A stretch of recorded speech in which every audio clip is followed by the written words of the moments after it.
Good evening. This is Mac. Welcome to a Friday Fun Night finale of Assault on Hoth. We have bags 9,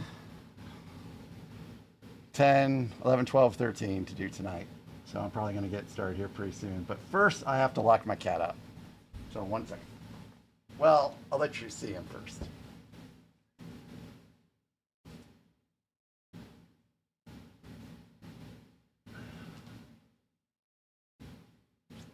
So here's Dudley. Dudley is a good boy. Hey, Greg. But Dudley is going to interrupt my stream, so Dudley has to get locked up.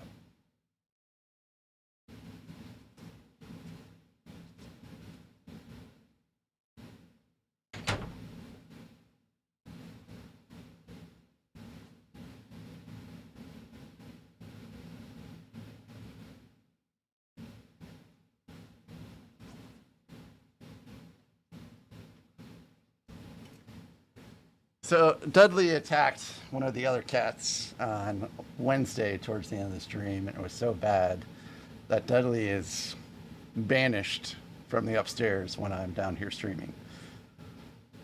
So he will be down here, just not with me. Because Dudley will try to jump on the desk, jump on my lap, climb up the chair. He is just desperate to love. Hey, nice. I plan on maybe getting a second one too. Mine will arrive tomorrow from Target. And then I'm going to see what Walmart has. Hey, Chris, it's Friday night. I'm surprised you're here, but I'm happy you're here.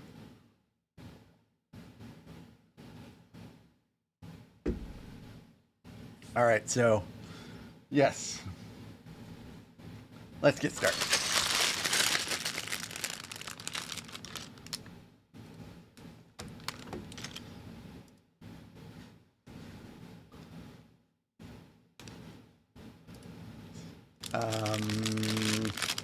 You know, I wonder if I should do some form of Q&A or something like that at some point. Like, I wonder what I could do as a Q&A. I see that's an option. Let's play some music. Okay, so this is fairly small. I think this is a control room that we're building. So there will probably be some...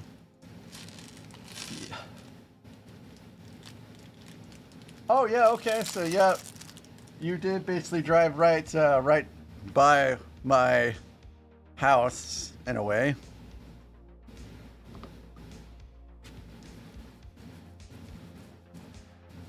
Yeah, Greg, at some point, you know, I'll probably have to move. It will be pretty terrible.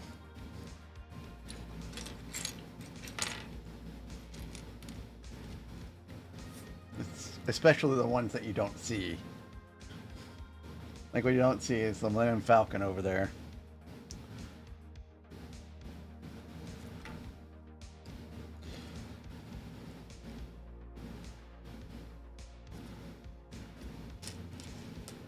So this minifig, I think, is just like a rebel officer.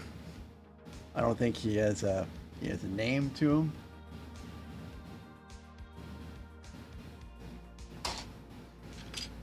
And this little dude is K3PO, if I recall correctly.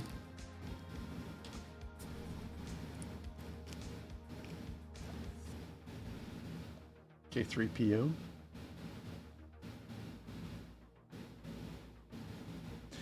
So I thought I trained out the ambient noise of the AC, but I guess it didn't work. So if you guys hear the AC, I'm sorry.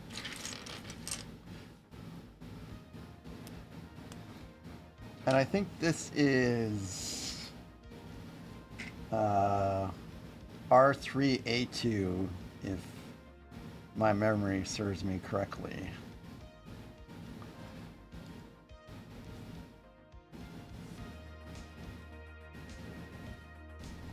think the blue is supposed to go more towards the front.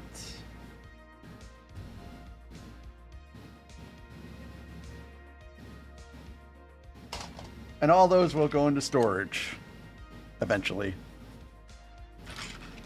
Because especially those last two. And I think the west and the other one, boy, I can't remember the name of it. Wedge. West and Wedge, I think are actually probably worth something. So they will go in storage. I have all my Death Star minifigs in storage, so I'm sure they will also be in storage. But I am out of storage, so now I got to go to C7 and get some more storage. So I never bothered to read reviews on this set, and I guess this set was kind of panned. It did not get great reviews. And actually, to tell you the truth, even though it's been kind of neat to build out the architectural features and like the terrain, it hasn't been a very fun set. It's been kind of blasé. It was not nearly as fun as the Death Star. So I'm looking forward to what is up next.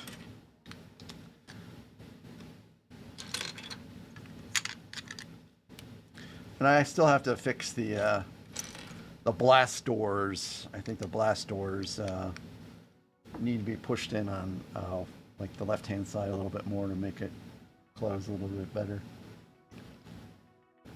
So if you can't tell, I made a small change. The Republic gunship is no longer behind me over there. Now it's over here because I kept on hitting it when I walked through because it's girthy. And I hardly ever walk over in that direction, so it's still displayed, but it's just out of the way. And I think actually I'm going to stick the acclimator mock when I complete it up where Assault on Hoth is right now. So, you know, I have the Venator and I'll have the acclimator. That's the plan. The pieces for the acclimator mock start arriving on Monday. I just hope I have all of them in time for mock week. Oh, cool. Yeah, I kind of felt like the Onyx Cinder was a pretty good build, so I'm sure you two will enjoy it greatly. And of course, I would 100% recommend watching the show while you put it together, because that just makes it, you know, so much more fun.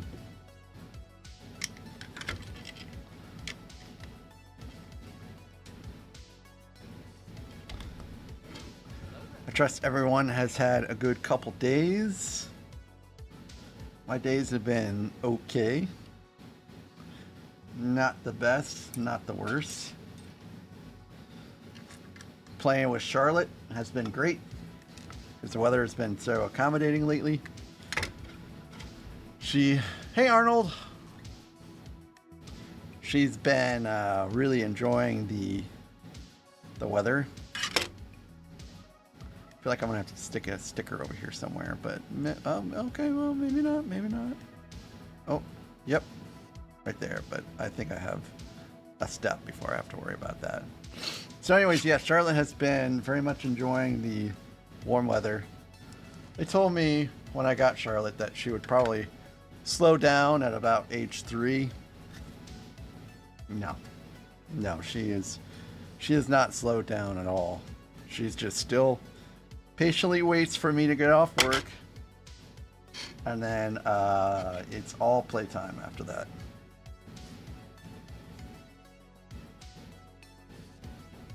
Although she's not not a very fun dog to play with. Like she's so this is a control room, I believe. Charlotte likes to get the ball and then prevent you from ever getting the ball again. Well, so Tavo, I would recommend using Windex. Solzim, he posted a video of one of his builds on YouTube. And believe it or not, he used the Windex method, and I think it worked out pretty good for him. Hey, never too old for Lego. Good to see you. Hope you're having a good Friday.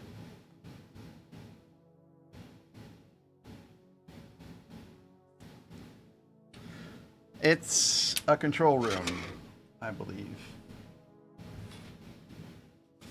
Yeah, it's one more day of the Hoth set.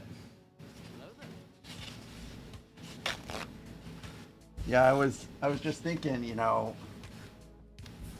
subs are up, and views are down. And I'm like, why are the views down? And then I started kind of reading about the reviews for this set, and actually, it's not very well regarded. Hold on, sorry, I gotta respond to my wife.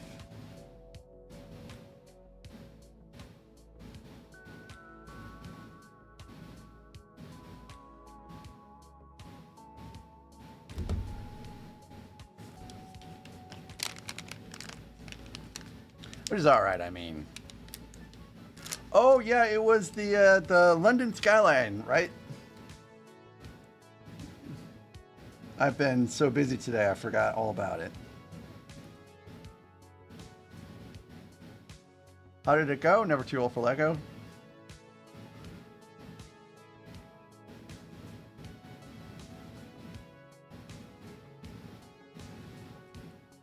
I need to do one of those giveaways too one of these days. I'm worried about the rules and how to implement it fairly. Oh, I mean, if it was just Arnold, if it was just someone, or I'm sorry, if it was just a random question, I could like not respond, and you know it'd be fine. But she asked me if I wanted anything from McDonald's. And so I felt like it would be rude to not respond back to her. She knows that I'm doing this, so I'm not quite sure why she asked me if I wanted McDonald's. Do you guys want me to eat a quarter pounder with cheese on stream? I mean, I could, but it might be a little bit messy with the Legos and everything else. But she was just probably being courteous, asking if I wanted to get some from McDonald's. So, yeah, I felt I needed to respond back to that.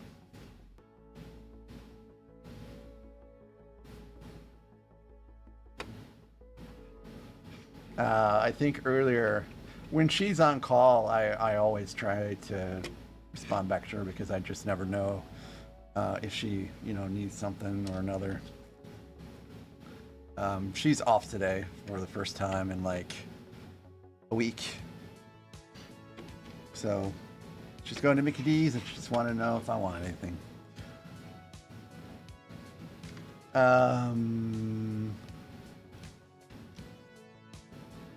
Yeah, so Never Too Old for Lego, I'm not sure if you knew, but I did a YouTube promotion just before I went on vacation because I didn't want to like lose momentum or anything like that. And I got picked up by, my channel got picked up by a bot farm in Indonesia.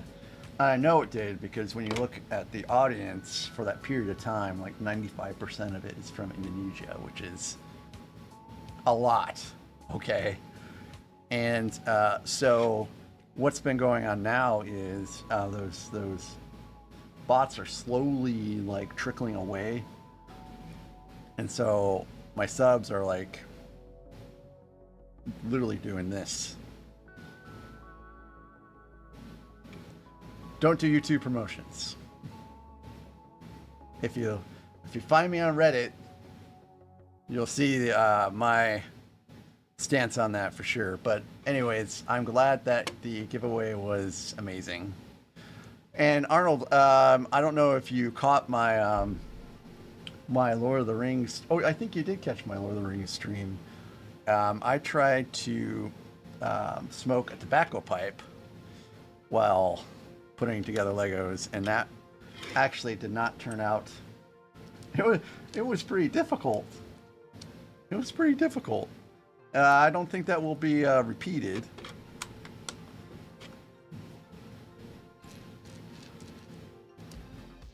But you know, you had to sample some of the South Farthing's best tobacco, right? Best leaf, while building a Lord of the Rings set.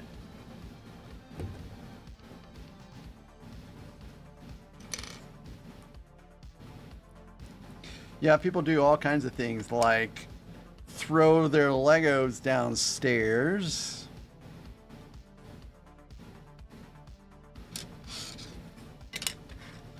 I will never do anything like that for views. What I will probably do for views, though,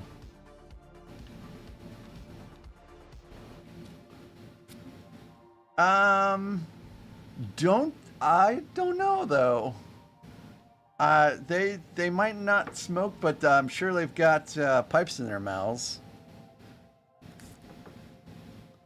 I mean, I'm fairly certain I saw Aragorn at one point in time with a pipe. I could have swore he was smoking.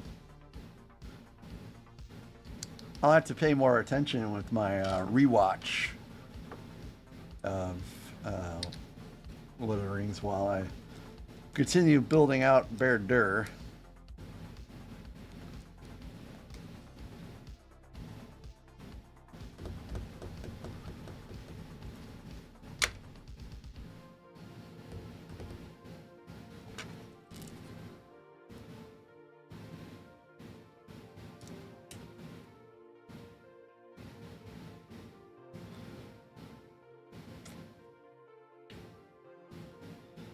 Okay, that's all right.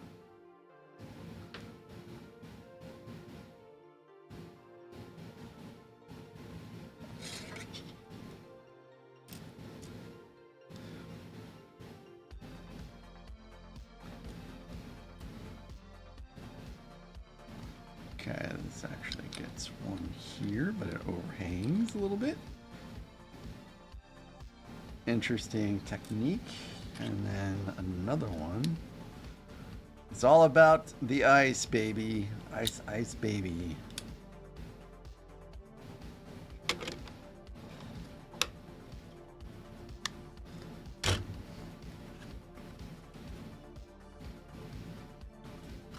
I think it approximates, you know, an icy cavern somewhat.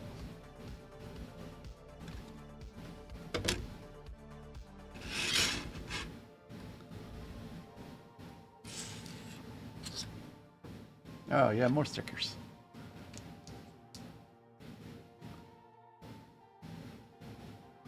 I don't know what the bucket Lego challenge is, so I presume no one's asked me or nominated me to do it. Thank you, Arnold.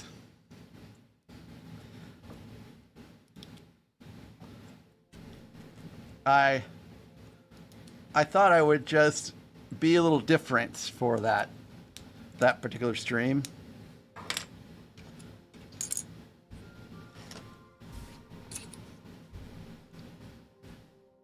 I felt like, you know, something like that could belong more in the Lord of the Rings universe than Star Wars. I would say that that's a little bit more of a adultish theme, so Thought maybe I could get away with more adult things.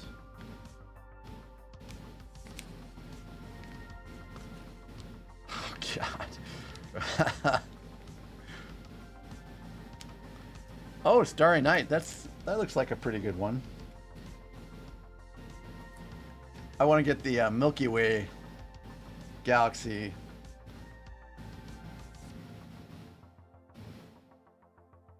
Actually, the wife saw it somewhere, and she was like, "Ooh, that looks neat." And when she says something looks neat, that's pretty much an invitation for me to go ahead and buy it.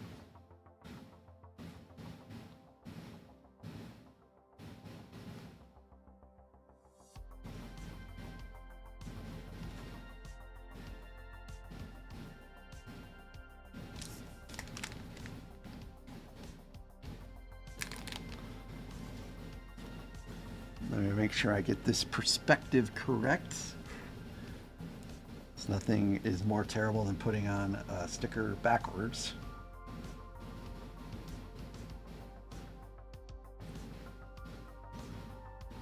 So,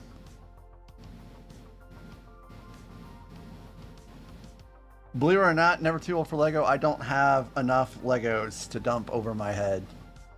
Like, the only free bricks I have are the extra parts. Like, I don't have like a bucket of Lego or anything like that here. And I just recently took all of my boxes that have my extra pieces in them and put them in the attic. And I am not going up there for a while. That was such a pain.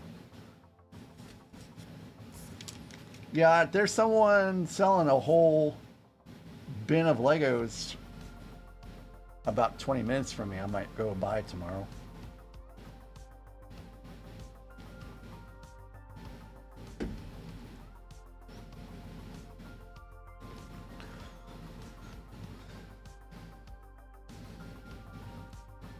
I'm gonna have a whole lot of pieces coming in on Monday. So I'm gonna be at this desk. Man, I don't know when I'm gonna be able to have time to do that. But I'm gonna be at this desk inventorying pieces as they come in for my mock.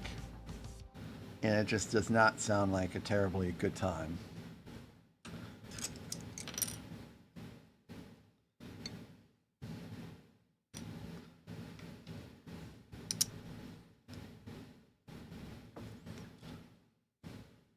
Who knows, maybe I won't get the pieces in time and then I'll have to build a castle instead. I mean, you won't hear me crying about that.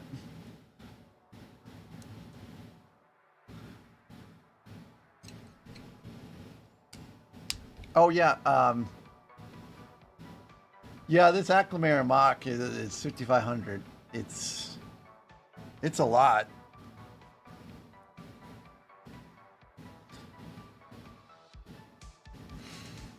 Oh, wow. This is cool. So this gets the sticker, but when you put it through, oh, it's very neat. I like it.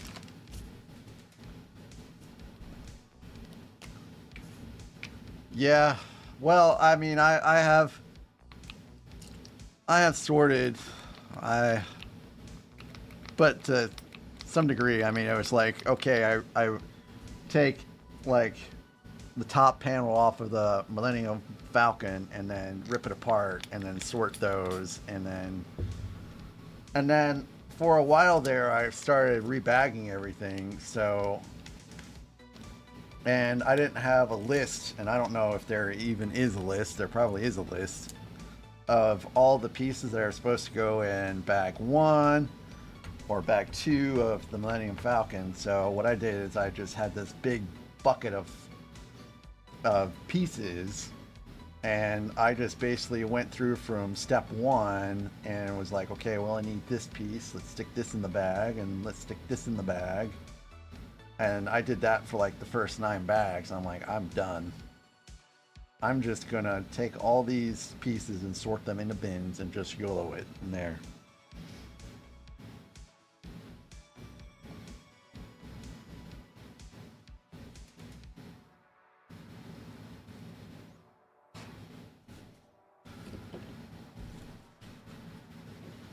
Oh, hey Sam, I didn't see you come in. Did the bot stop working?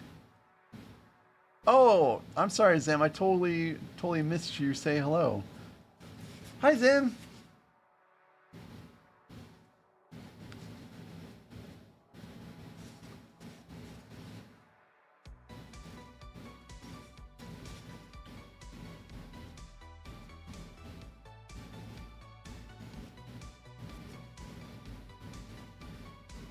So I have a little bit of excess Windex in here, and it's on glass or plastic, clear plastic. So Never Too Old for Logo. How many people showed up for your giveaway, and like, how did you determine who won the London Skyline set?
So I missed Bricklink Series 3 because I didn't really know what Bricklink was in regards to their sets.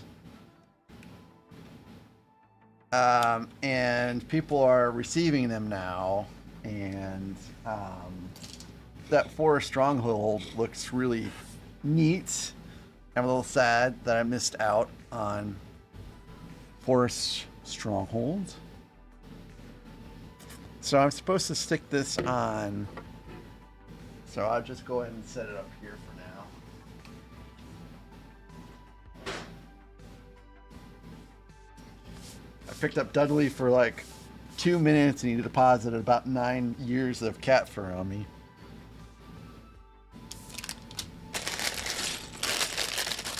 So anyways, I'm waiting for Forest Stronghold to come down in price, and then I might get that. I don't know. There are a lot of sets I want to get too, but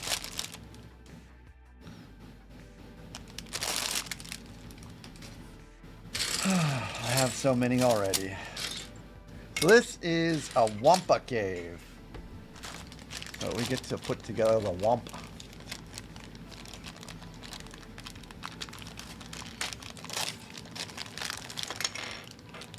I mean, when I saw this scene, I really thought that this dude was scary. So I saw Return of the Jedi before I saw any of the other movies, because I saw Return of the Jedi in the theater. So I knew that, you know, Luke was going to make it through, but still I was a little scared of what was going on. I remember as a kid.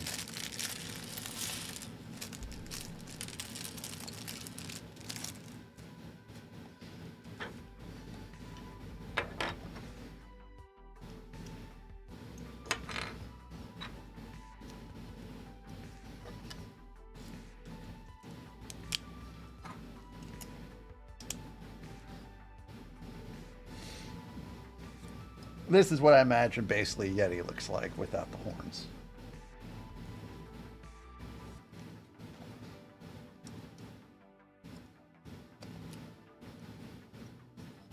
He looks formidable.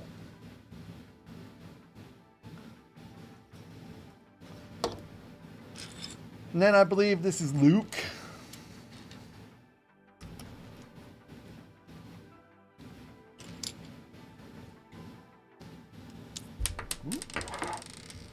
Ha! Did not drop Luke's head.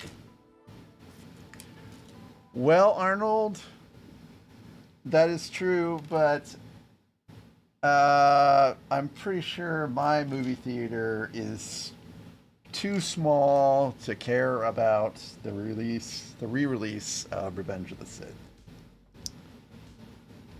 I don't think our movie theater ever has done anything like that, just because they don't do stuff like that.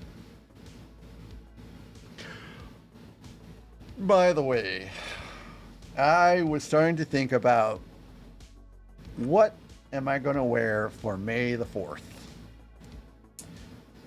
Because I was like, you know, should I wear my black Luke Skywalker outfit or should I wear my tan one?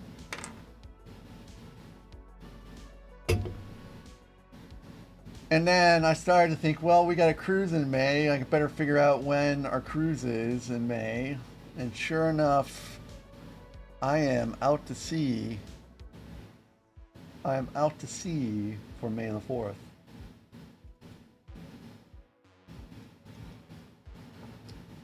I do not book my vacations. My lovely wife books the vacations, and granted, when she booked it, I didn't have a YouTube channel, so she had no idea. But I will be doing May the 4th on May the 1st. I hope.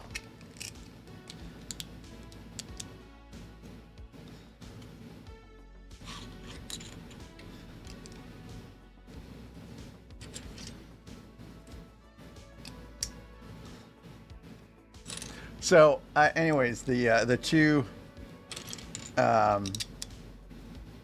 Luke Skywalker outfits I have are the one that he's wearing when Rey approaches him at the end of The Force Awakens.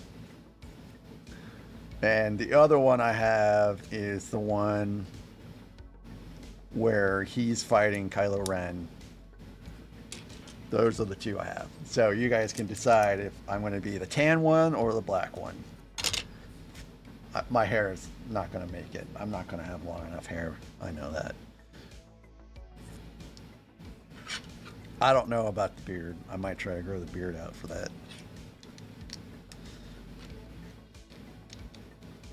But even if I try to grow the hair out long enough, I need months to grow my hair out long enough, like Mark Hamill did in those movies. Or I guess I could wear a wig.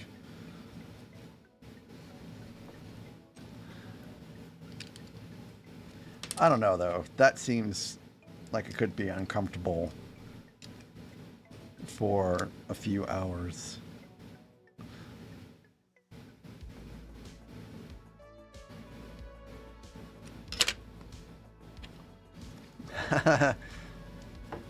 It is definitely the least warm of the two. There's not a whole lot to that particular costume, really. The other one is like you've got the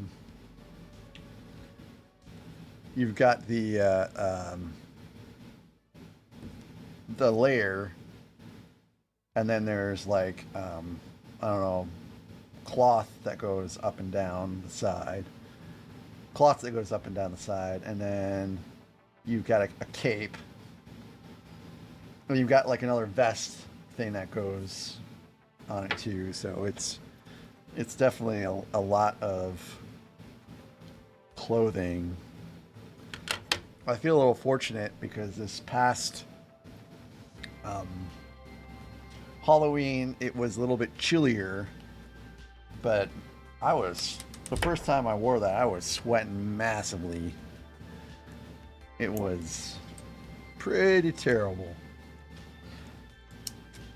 Good thing that we have good dry cleaners here.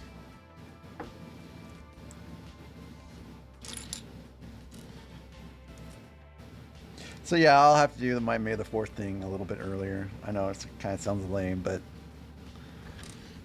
it is what it is, as they say.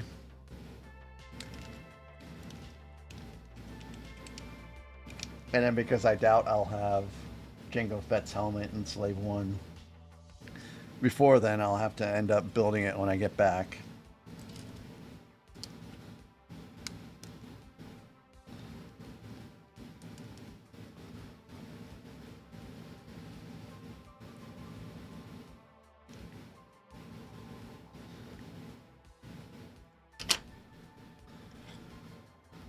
All right.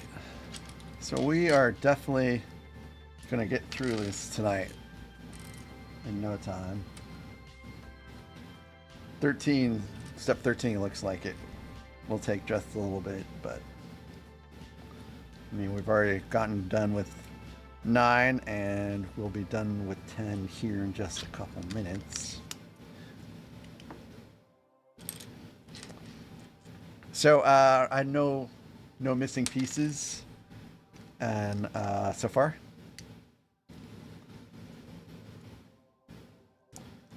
Good stuff. Oh yeah, one of the things I forgot to mention, and I think I've kind of discussed this briefly, but I'm going to have to do a partial rebuild of my AT-AT because the legs just seem to be a little hosed. Or one of the legs in particular seems a little bit hosed. And I'm not gonna rebuild the whole thing because that just sounds terrible.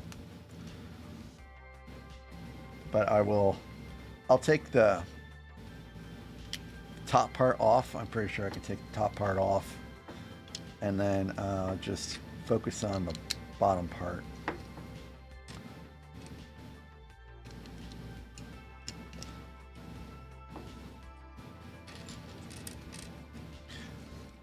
And it's like anytime I try to move that set, it just parts of it just fall off, which is why it is not.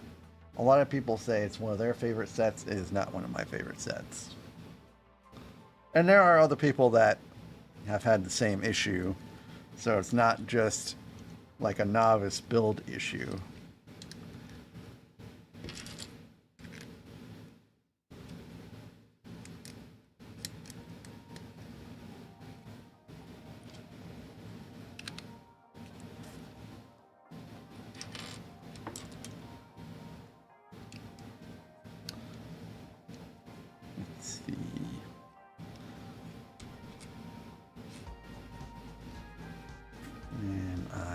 I get a little slope here.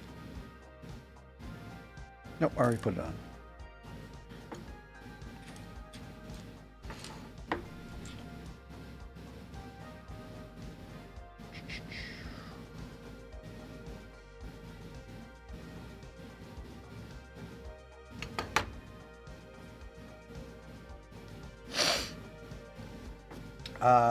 Unfortunately, one of the things that has been happening lately is because it's getting warmer, Mother Nature is back to trying to kill me with pollen. And I forgot to take some Flonase and some Allegra before this, so I may end up sniffling and sneezing here pretty soon. I can start to feel it happen. Anyone else get allergies, or is it just me?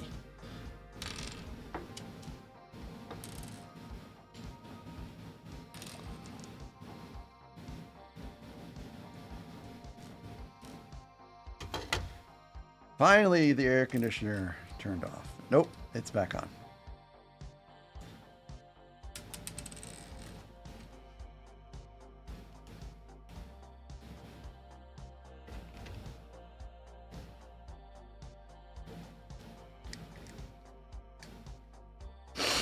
Oh,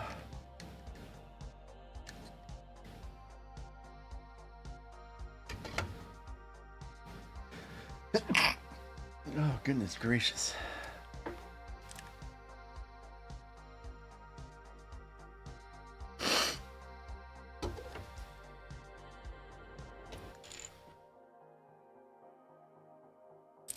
Oh boy, Arnold, you would die at my house.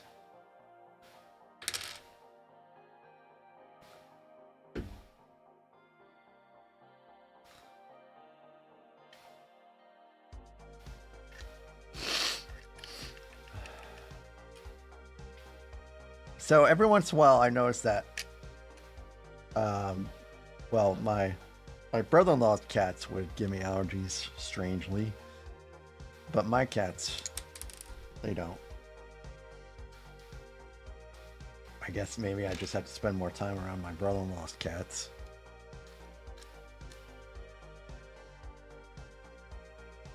Yeah, I'm sorry about their. I'm sorry about your anxiety attacks, Zim. That really can't be fun.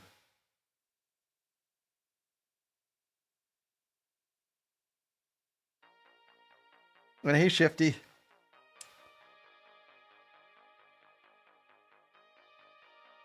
I almost switched the camera away myself, but I couldn't see it before the sneeze started to take a hold, so I just let it roll, and it just happened to switch on its own. Great timing.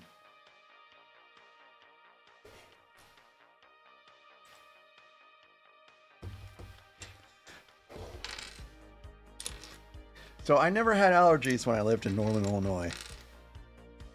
And I didn't have allergies when I went to San Diego. And then when I went to Virginia, I was like, what is wrong with my eyeballs? Because they got super dry and I had all the sniffling, and I was like, am I sick here? And then I had to put eye drops. And I'm not very good with eye stuff. Like, no contacts here, guys. No contacts, because I don't think I could even stick contacts in my eyeballs. And one of the worst things ever on movies is eye trauma, like ocular trauma. I cannot watch a scene with eye trauma. I feel like I'm missing something here. Like I will look away if I see it's getting ready to start. No, thank you.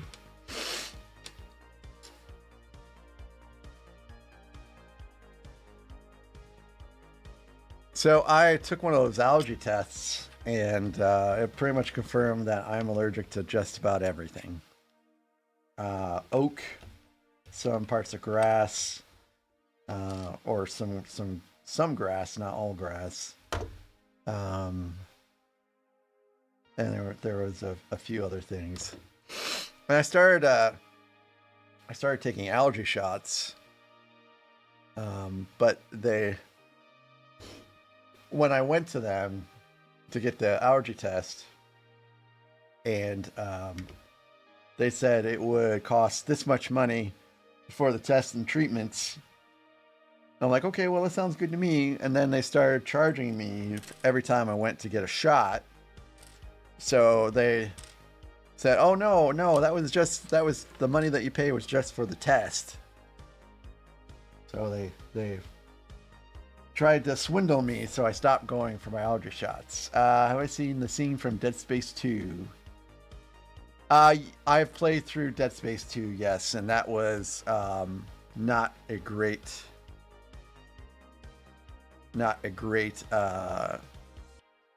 scene in the game. Yeah, any scene with eyeballs getting poked out or pushed in or anything like that is a big no for me.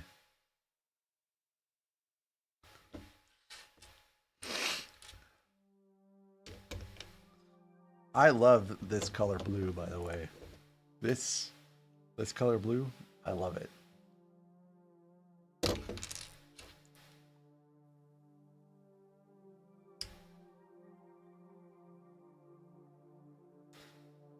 I could see myself painting like this room here, that color blue, if I could paint on these walls.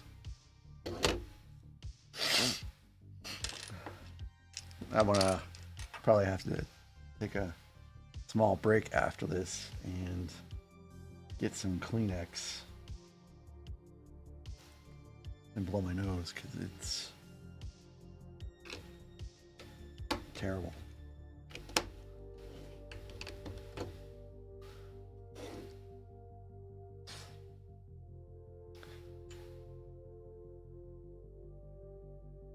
Yeah, eyeball trauma is the worst.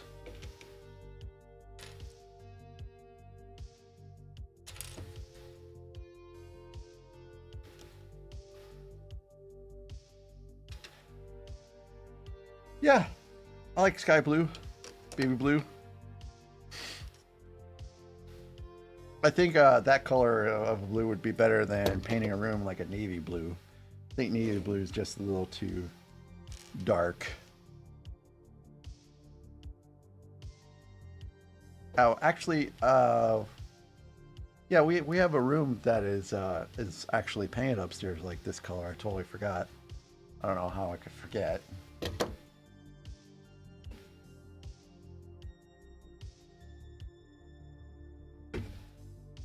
But I would like to paint this room down here that color if I could.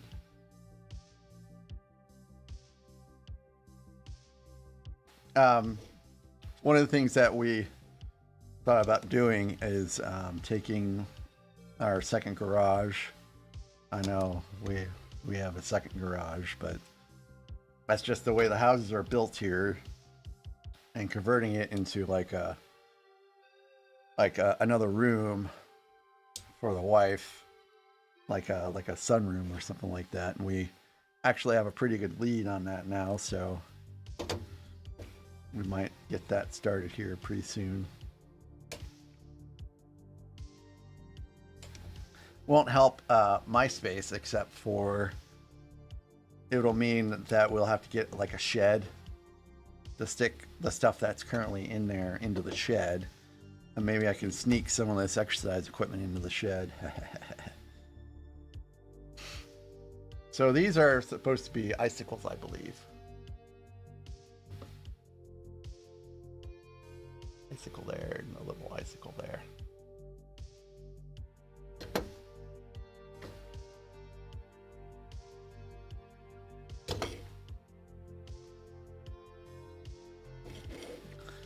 Yeah, so not by tomorrow, but by Monday's stream, one of those dressers will be gone by Monday's stream, if not both of them. But I'm guessing one of them will be, and probably some of those things over there. And I don't know yet if I'm gonna just get like a plastic card table, or if I'm gonna get something, you know, wooden. I think I would prefer to have something wooden, like a nice long wooden table, because I think it would look better aesthetically to stick like sets on.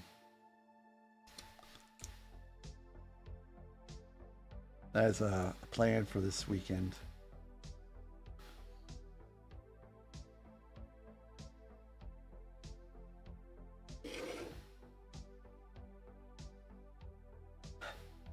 Cool, you can launch Luke's lightsaber out.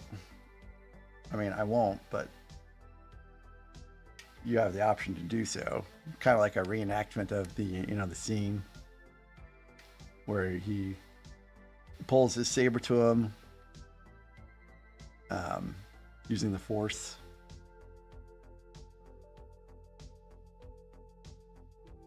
Okay, and that's supposed to also get attached, but I'm not going to do that now.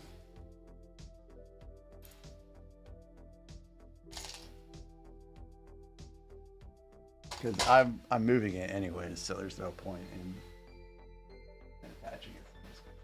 There now. And now this must be the Tauntaun cave.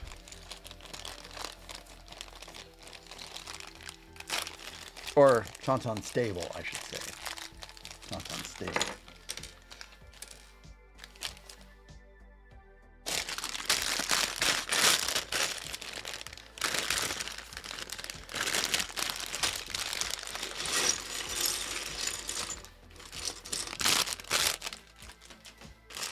I bet this thing really smelled.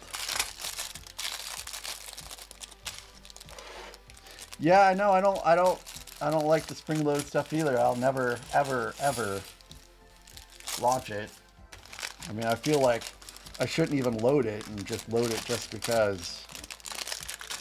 And then the rest of the pieces just go in extra pieces because I'm never gonna actually launch them. I mean, who really does launch those things for fun?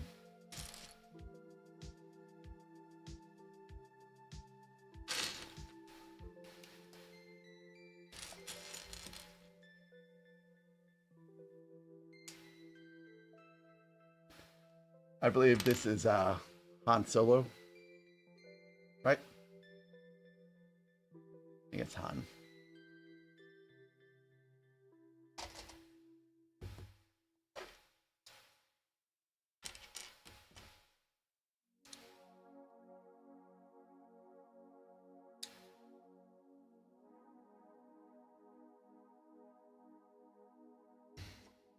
Wonder where they got the names for these.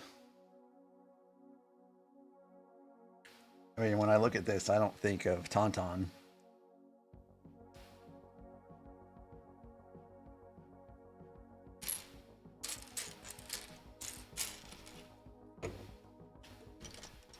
Some great imaginations went into naming these and designing these things.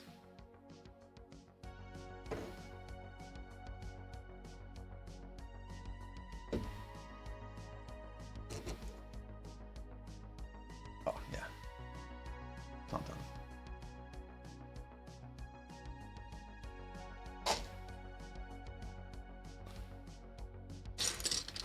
Yeah, I can't imagine playing with any of these sets, especially not the UCS sets. They go up there and then they get looked at and appreciated and dusted, but other than that, they are just left alone.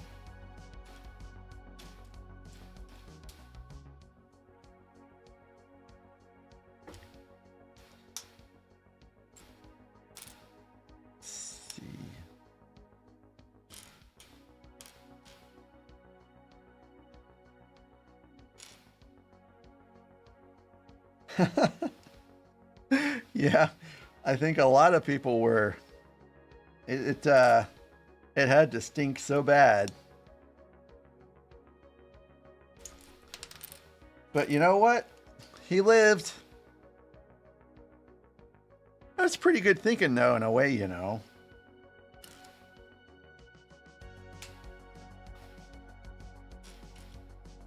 I mean, who would have thought to do that?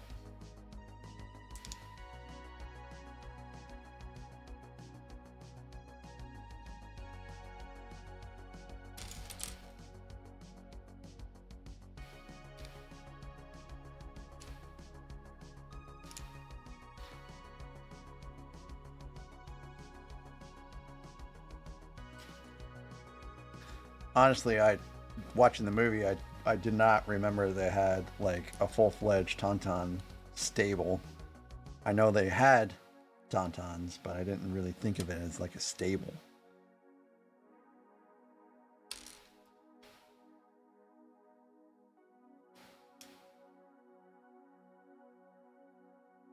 So I'll have to look for that when I get to rewatching it, but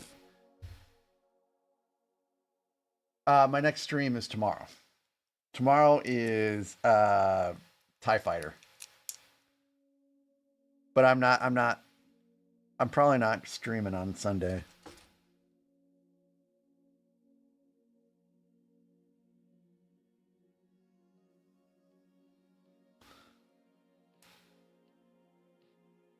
I say probably not, but you...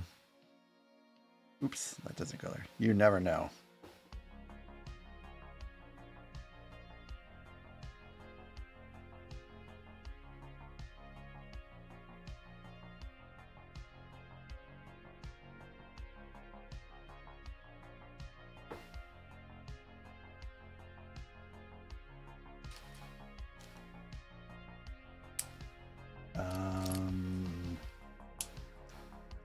Yeah, tomorrow is TIE Fighter. Monday's TIE Fighter. Hopefully I can get it done in 2 days. And then Slave 1 for 2 days. And then a mock.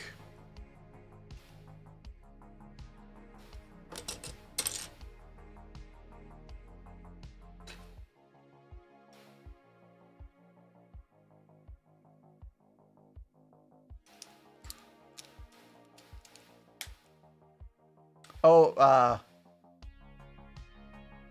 what is a free-for-all stream?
Random stream.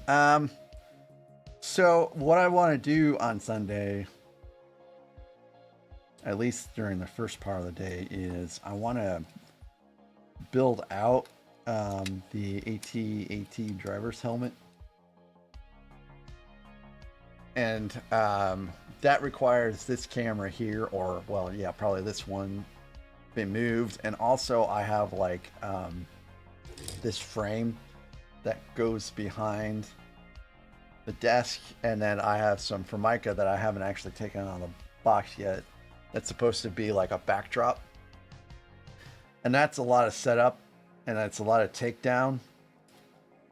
So I was hoping to give myself a little bit of time to get that all set up and taken down before Monday nights. I think I have to, because I haven't gotten one of the achievements, and Zim and Shifty know what this achievement is, but I haven't got Keystone Master yet, and I only have until Tuesday to get it done.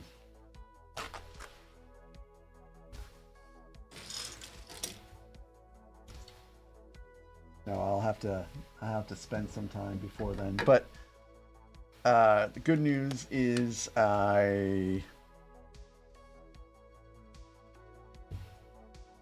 stream offline.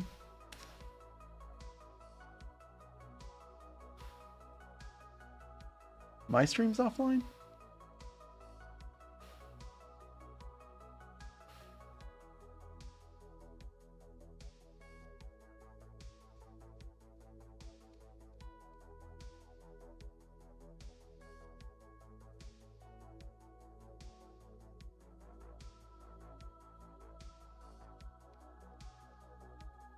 Okay, boy, that...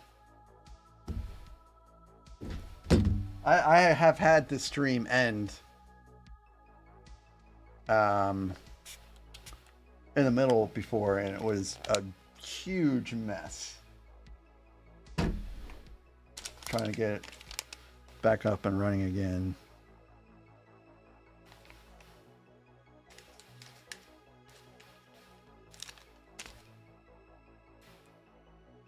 Oh, okay. I wonder if I had some lag then.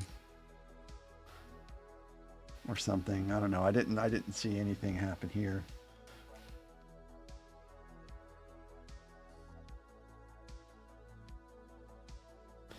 I did, however, forget what I was talking about. Yeah, Keystone Master. I need to get Keystone Master before Tuesday, which will take a little while. So I did finish all of... It skipped ahead 30 seconds twice this week? Well, I don't know what's going on. I see nothing here. I've got no drop frames. My frame rate is good. CPU is good. Frames per second are good. So I feel like if it's something, it's not on my end. Or at least not with OBS.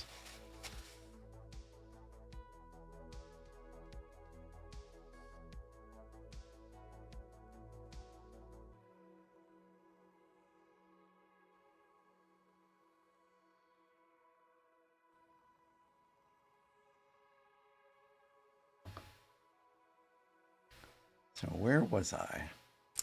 Yeah, so I finished everything I needed to in Diablo 4 this morning. That was pretty sweet.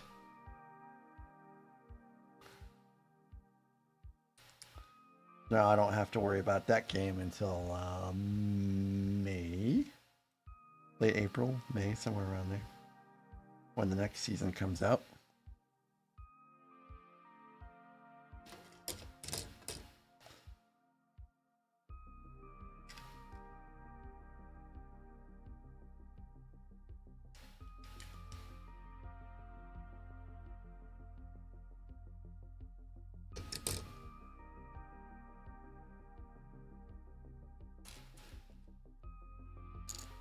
Am I still okay? Am I lagging out?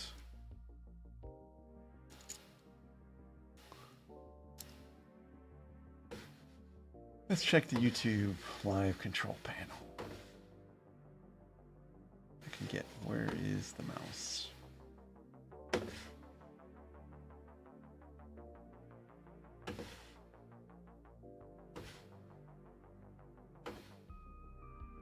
Maybe there is something going on because the mouse sure is jumping around.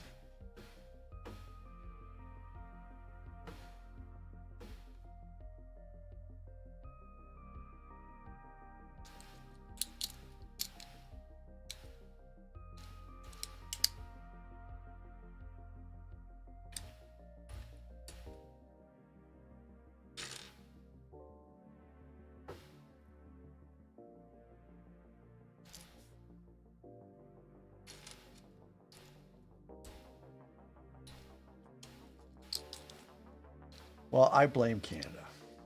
Not really. That's just a little joke that we would sometimes say when I was going to college and such. Little cart is done.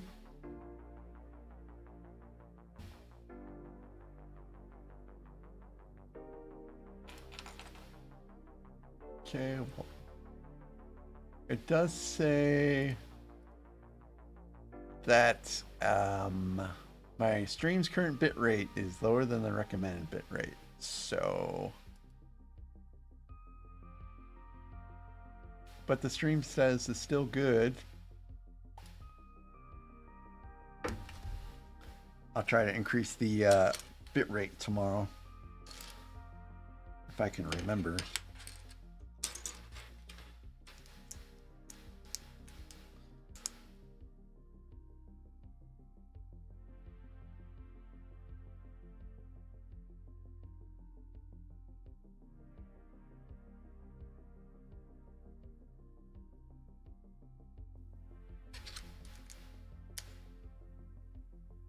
What summer sets am I looking forward to? So, I am looking forward to Jango Fett Slave One helmet. I'm not really looking forward to the Brickhead set that's rumored to come out for the anniversary because I'm not really into Brickheads. Kylo Ren's shuttle seems interesting. I think I'll probably get that, but that's not something to stream. I think that's too small, or it might be like something for a random stream day. The MTT sounds interesting. The turbo tank, if they do one, that also sounds interesting. So there's still a lot of rumors. I guess we'll have to see. Now those are Star Wars related sets.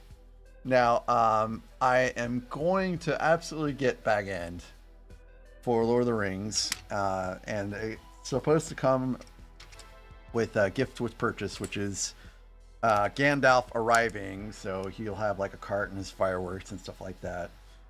And then there is a rumored, like I think they call it like a book nook or something like that, where it's a Lego set that's like a book. I only really learned of those today. So that's supposed to be Gandalf versus the Balrog and Khazad-dûm. So I will be getting that. And let's see. I said I wasn't going to get the T-Rex set, but I might end up getting the T-Rex set.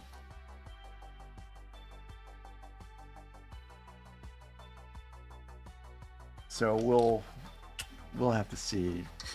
I think I would try to get the T-Rex set to see if I could get the wife to build it with me, maybe.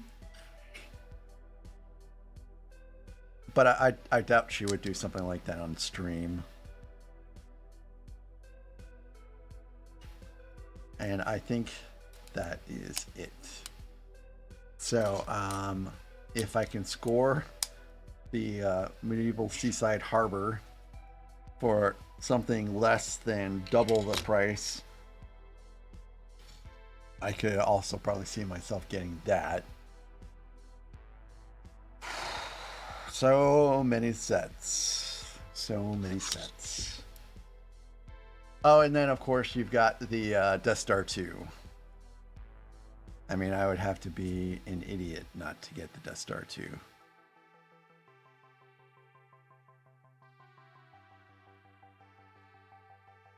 That's gonna hurt the old pocketbook though.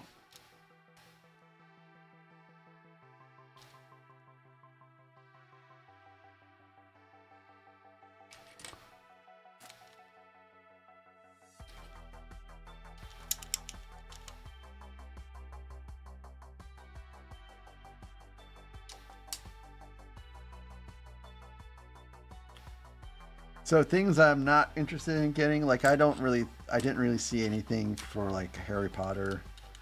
Of course, I'm not all that big into Harry Potter sets. I do have a Harry Potter set, but that one is a little different in the fact that it's, you know, in a sense, it's a castle.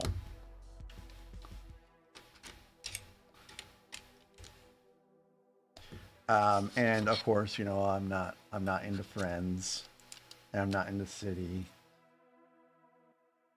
So those sets I would, and Marvel, I like Marvel. Like I'm really looking forward to Daredevil coming out next week. And I like all the shows and the movies, but I have never felt like I needed to get a Marvel Lego set.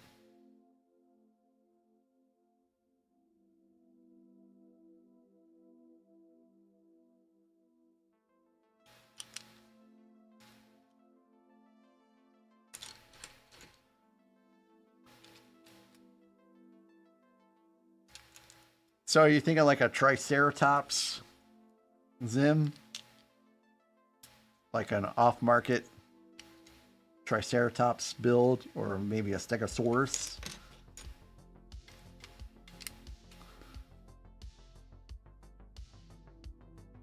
I noticed that a lot of the Harry Potter sets are meant to be modular.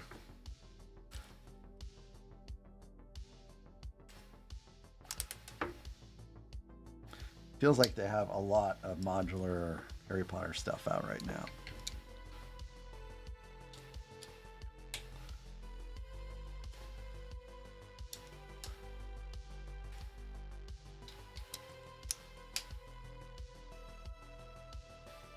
And Lego is expensive. It is definitely the most expensive hobby I've had so far to date. And coming from someone that was buying magic cards, that says something.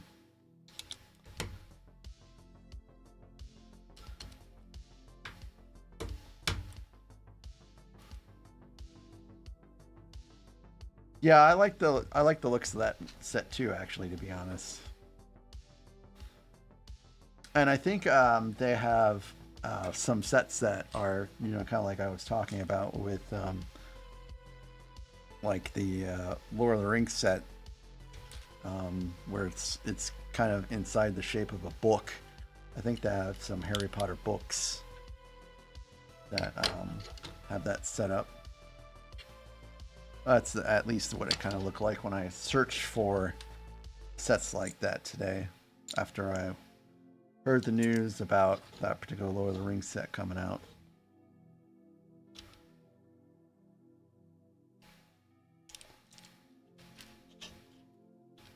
So I think I'm all caught up with all of the leaks and such right now.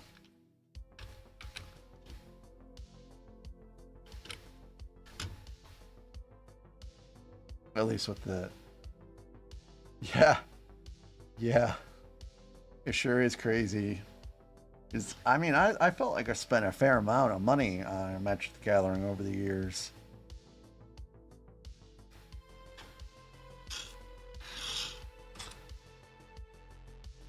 But this is definitely more costly.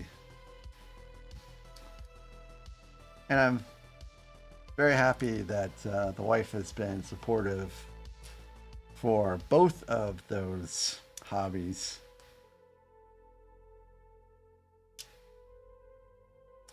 I still think she thinks I'm just a little bit crazy for having a YouTube channel, though. Not for necessarily having a YouTube channel, but for streaming on YouTube.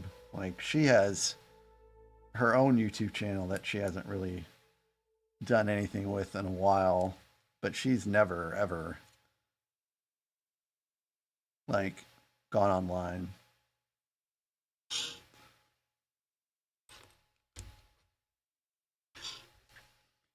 I'm hoping that she will do some more vlogging when she goes to Vietnam next month. It's crazy how time is flying so quickly.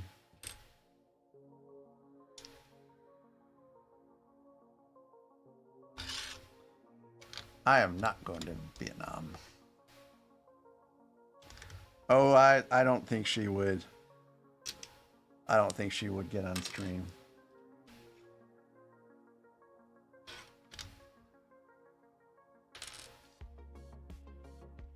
I don't think that's her jam. And she thinks this is a touch too nerdy for her.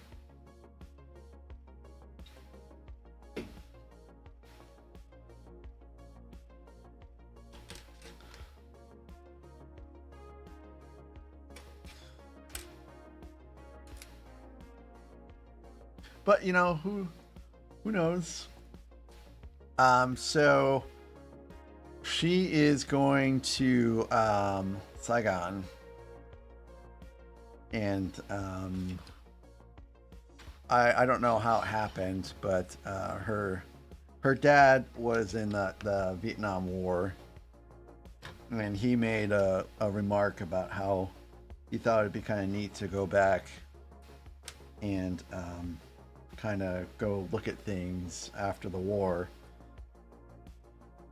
So, you know, my wife has taken her mother out to, you know, out on cruises. They've been to Germany, they've been to Canada, they've been, well, to Singapore now. And so my wife's like, okay, well, I'll go ahead and book a trip for you. So my wife, my father-in-law, mother-in-law, and brother-in-law are all going to Saigon. Yeah, next month. I will not be going because I don't have the vacation time. Well, I mean, technically I do have the vacation time, but I try to carry over 5 days from one year to the next. My wife has already had to cancel one of our vacations because I didn't have enough time left over, really. So that's okay. I'll be here.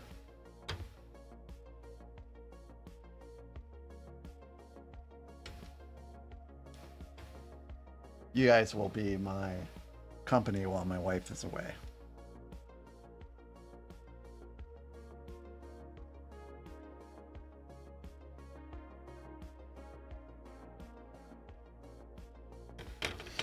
So the thing that is not great about Vietnam is that there aren't a lot of things to do in Saigon. And there seem to be like nice places around Ho Chi Minh City. And there's some nice parks and waterfalls and stuff like that. But you have to take like a night train. So you get on the train and then you sleep over on the train in order to get there. And I don't think that everyone is kind of hip to that idea. So I think that they might end up getting a little bored. So they're all still talking about things, trying to see if they would end up doing something like the train, just so that they can, you know, open up the avenue of for more things to do.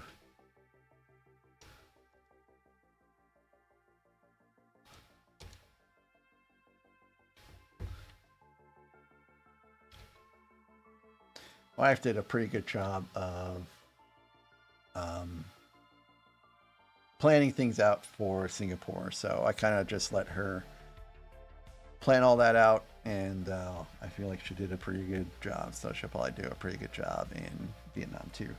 The Falcon is over there.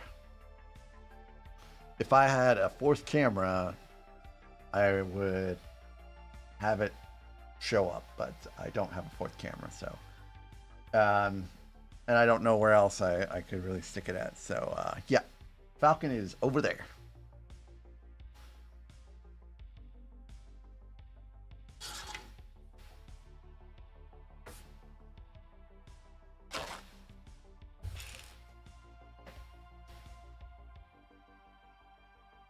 I guess there is maybe a potential that I could stick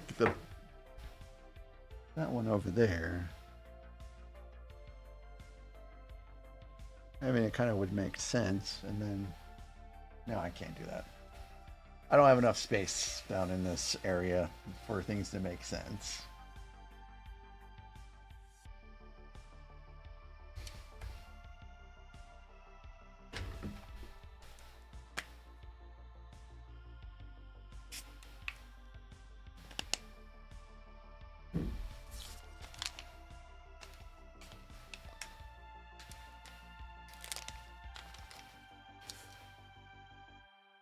I just hope that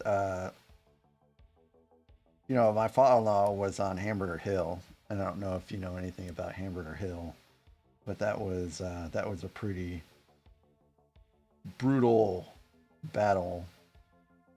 And he made it through fine. He wasn't injured or anything like that. But I just hope he doesn't have like his he isn't overwhelmed by bad memories when he's out there. Like I can't even imagine the things that he's seen over there. And he hasn't really volunteered too much, and I've never really asked because I think if he wanted to talk about it, he will talk about it.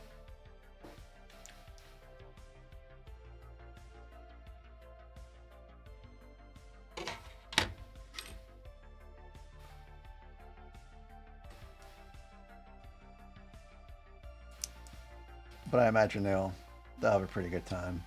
Another thing that's kind of interesting about Vietnam is the chief mode of transportation there is not really taxi. It's Vespas. Vespas. Lots of people on Vespas. So hopefully they can score taxi because I don't think either my mother-in-law or my father-in-law would really like to be on a Vespa. No, no, you will never see my early sticker work. It is not gonna happen. No, sir. Trust me, I will just get a sticker sheet and fix all those stickers before they ever see the light of day.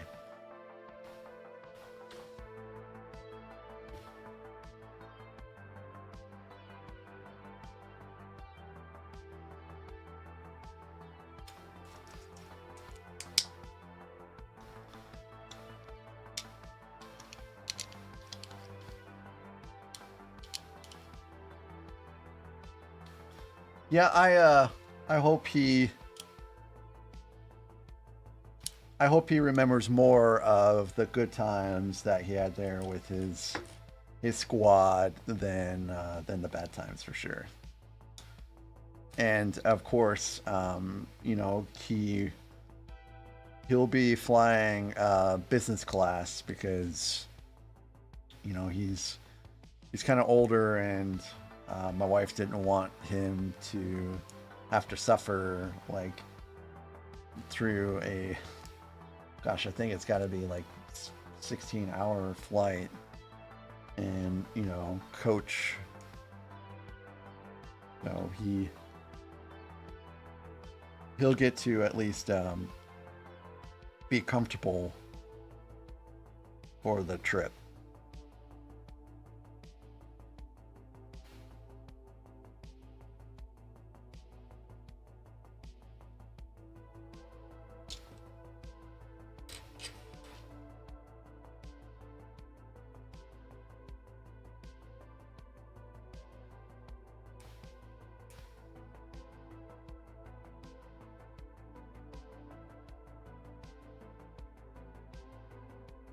So yeah, the Falcon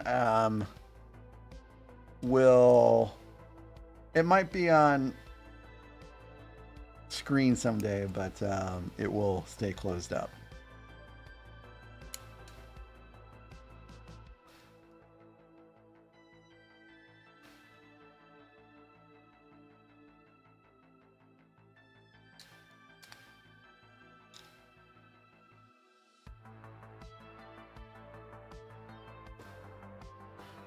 Okay, so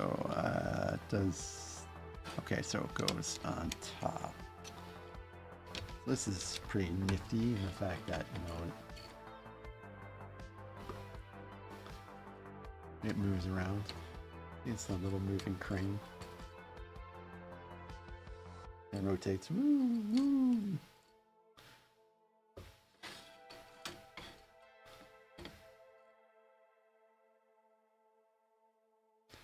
Okay, and that also goes on.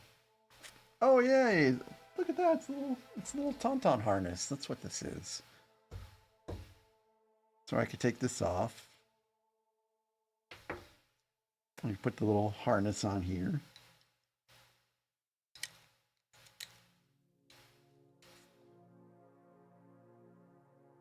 some rains.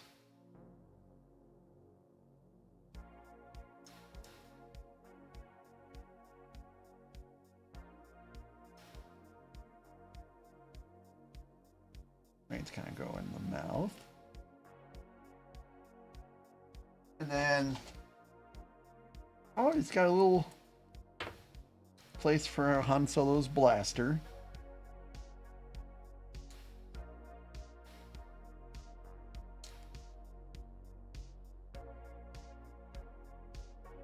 I mean, look at that. How dope is that? That is pretty swell.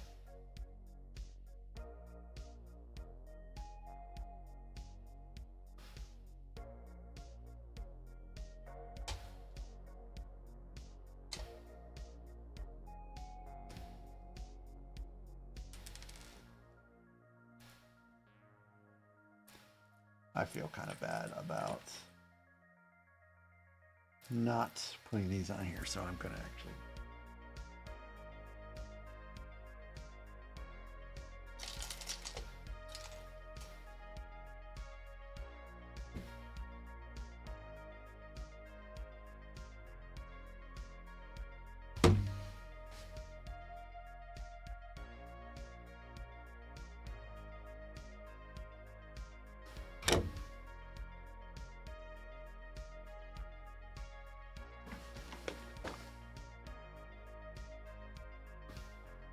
Okay, so I'm going to go ahead and stick these on here after all, because there's more things that we're putting on than I was anticipating. So let's see.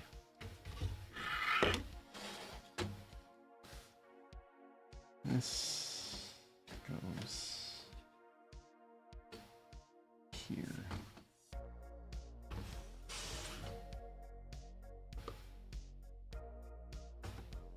Go like this, just like that, and a little cart goes along with it.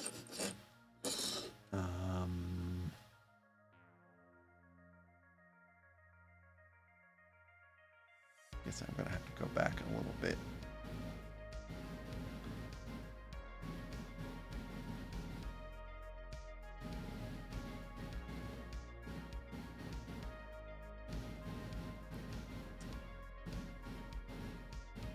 Yeah, this isn't too old. I mean, granted, it's a little old, but not terribly old.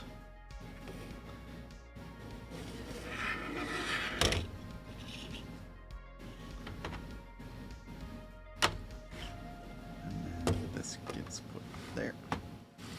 So there we go. That's where we're at so far. Got the control center here, the Wampa Cave here, and then the tauntaun stable here.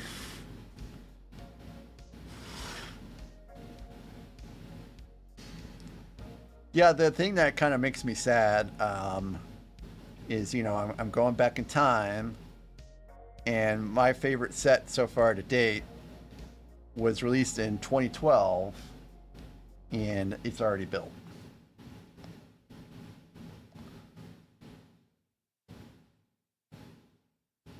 And I don't have the heart to take it apart and rebuild it just to build it on stream. All right. So now is the ion cannon. I'm just going to stick this over here for now.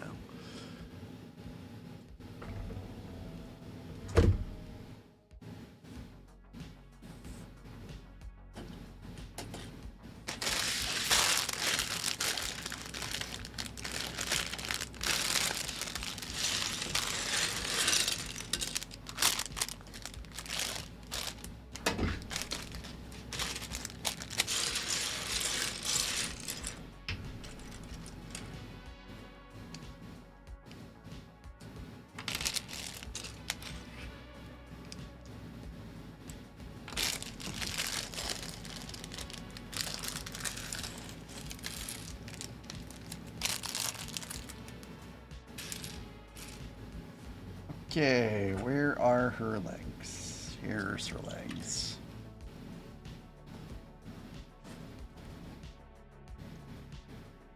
Princess Leia. No lightsaber. Because I don't think anyone anticipated that she would be have the ways of the Force back then. Also, Carrie Fisher, rest in peace. She was gone way too soon. Very sad.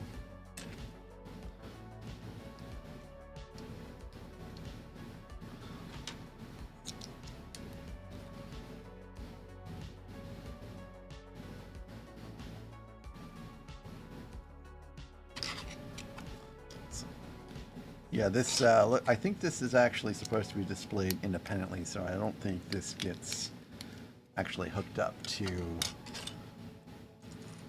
any part of the base. And if you don't recall, the ion cannons were what was blasting at the Imperial Star Destroyers that entered into orbit around Hoth at the beginning of Empire Strikes Back.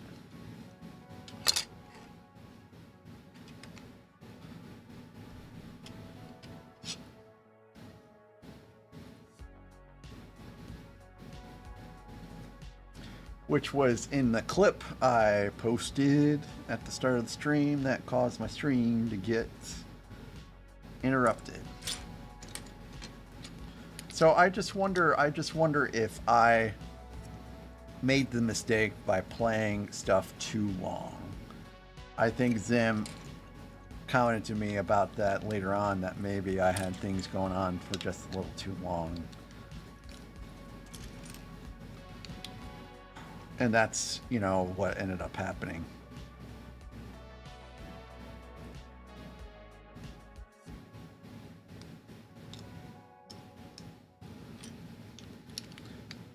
But I don't think I need to play a clip of TIE fighters for the next build out. I think everyone knows exactly what a TIE fighter is.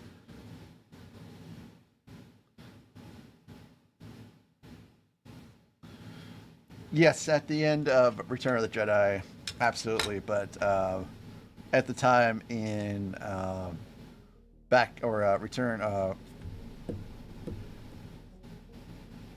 Empire Strikes Back, I don't think we knew yet the plan.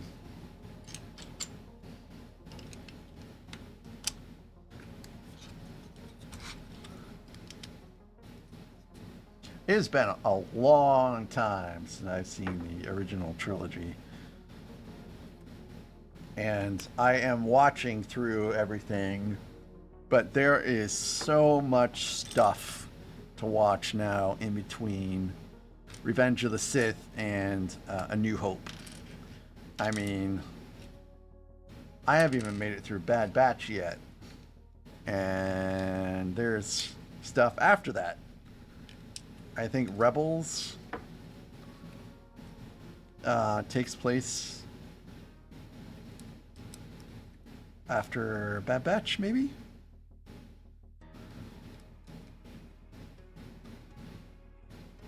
And I feel like there's at least one other cartoon series that takes place as well.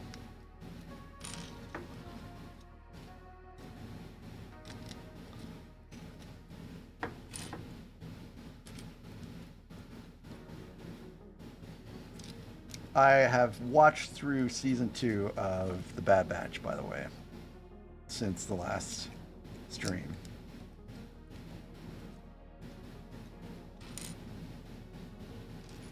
It is pretty doggone good. And it's really doing a good job of kind of filling in some gaps that you don't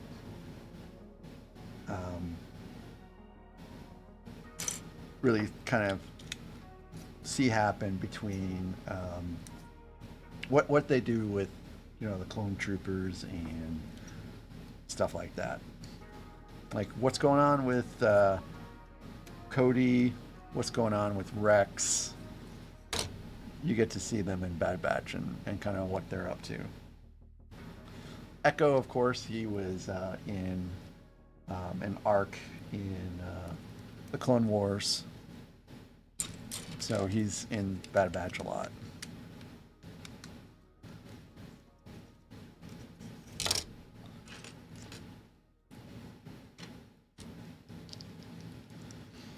And it also kind of sets the stage for some things that happen in the latest trilogy too, when you think about it.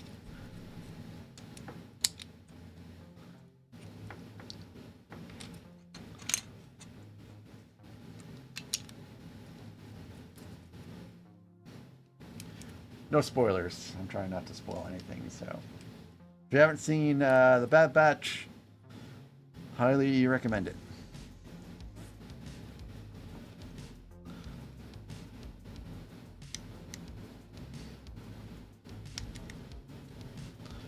I'm a little sad that they are not going to do a third season, but I guess that's okay.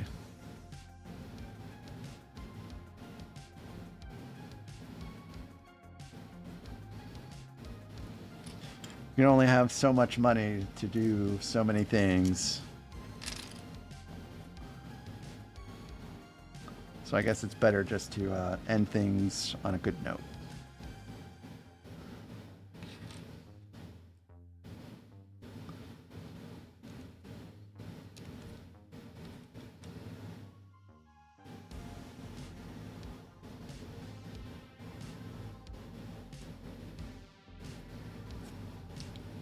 Okay.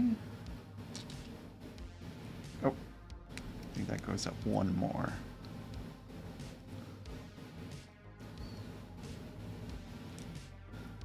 We get another one here.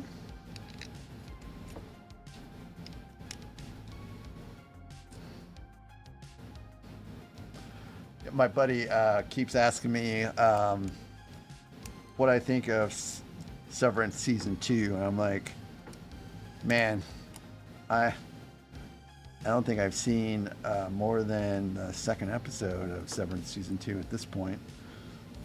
I'm a little preoccupied.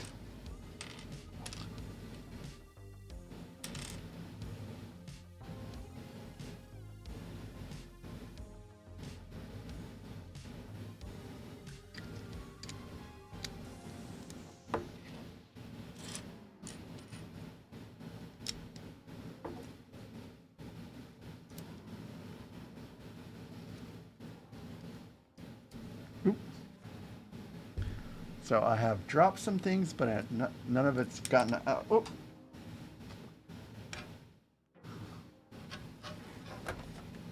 Okay, well, maybe that one did fall.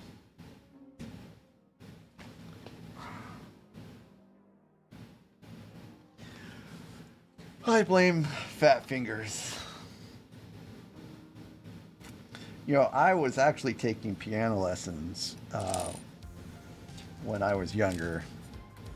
And I was doing okay, but I just didn't have good enough fingers to be any good long term. So, oh, hey, I guess I could use that as a random tidbit. I played the tuba in band when I was a kid. The tuba. And it was kind of comical because I was a pretty scrawny little kid carrying around this big old tuba.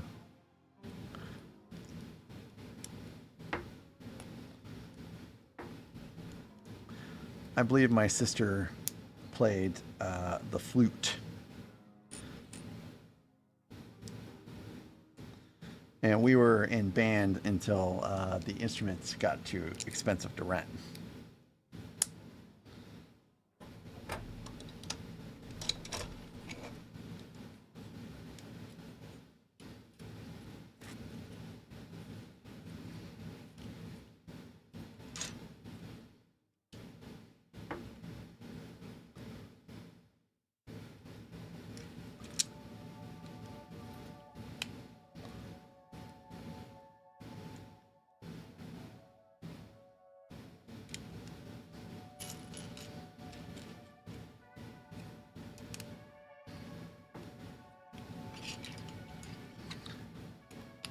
So it looks like we're almost done building the landscape for the ion cannon, but we actually haven't started building out the ion cannon at all.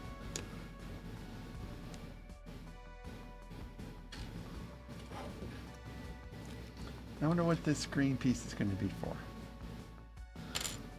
Seems like such an interesting color choice for what we're building.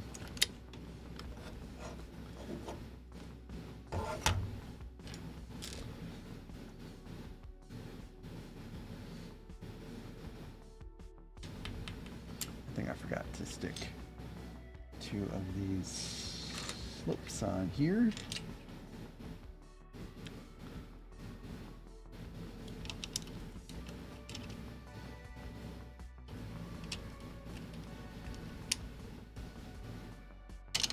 Oh, that's not a slope. This one is. Kind of sad that Never Too Old for Lego left before he could tell me how many people showed up for his giveaways, but I guess I can watch that probably later on tomorrow.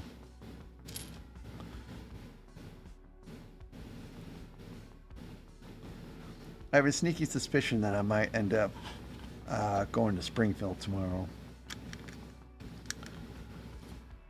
If I do, that means it's a trip to Bricks and Minifig, where the challenge will be to not buy any Lego.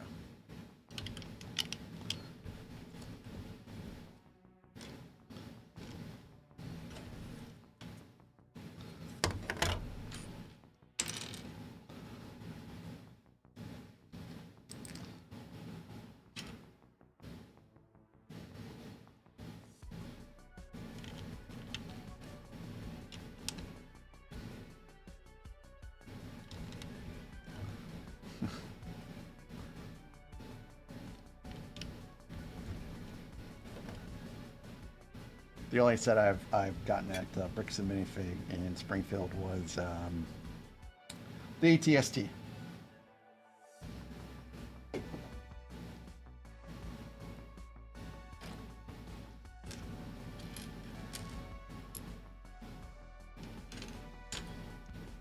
So I have a question for the chat. My question for the chat is, what is the last technological device that you felt like you had to have that you could not live without? I must have this because having this means that a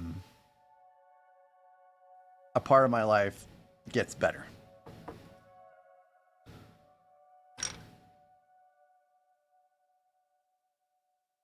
Like it improves my quality of life. Technological device that you had to have because it improves your quality of life.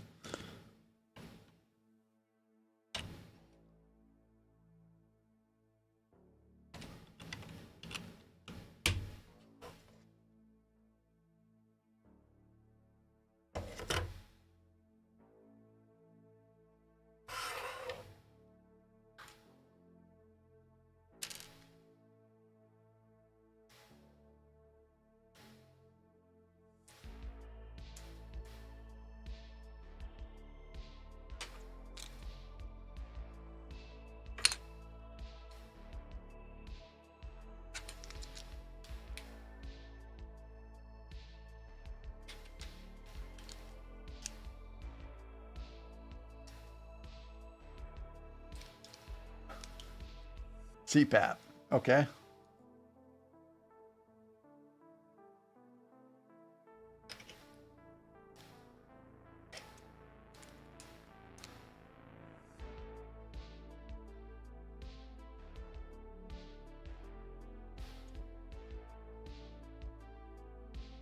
So,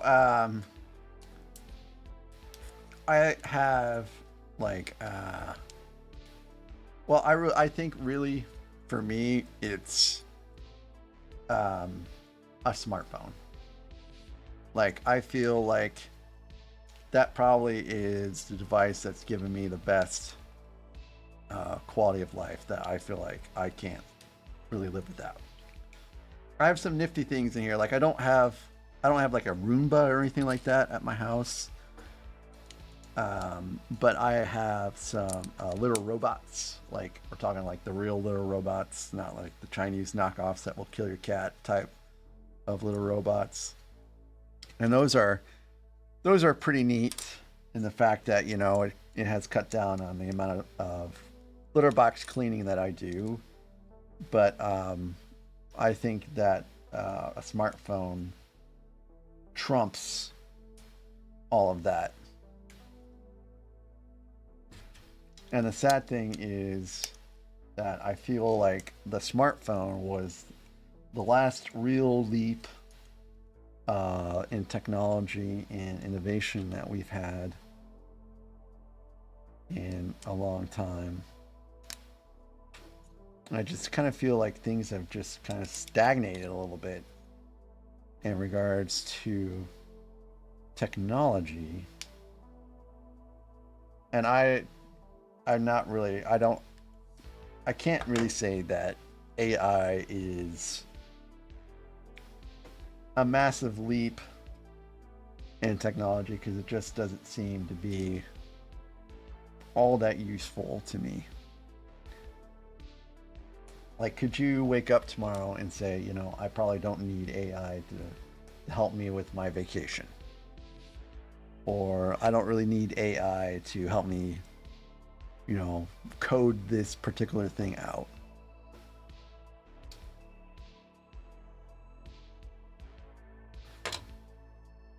I think that one of these days we're going to wake up and the AI bubble is going to burst.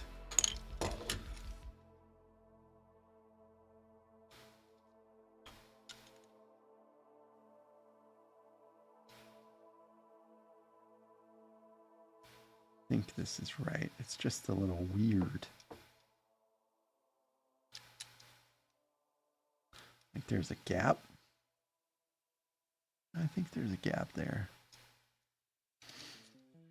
So I feel kind of sad that we haven't had like a great thing to come out lately.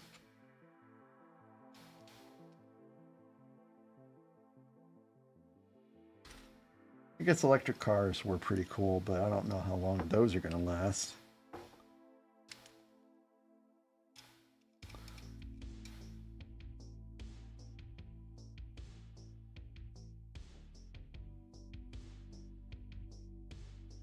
I mean, considering that, you know, where Musk is currently at in the government, I think it could survive.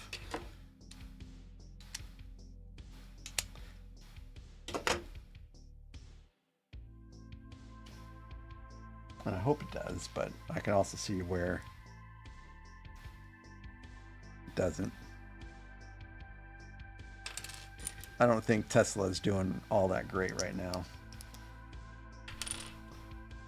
I haven't really heard anything about the other companies and their electric cars.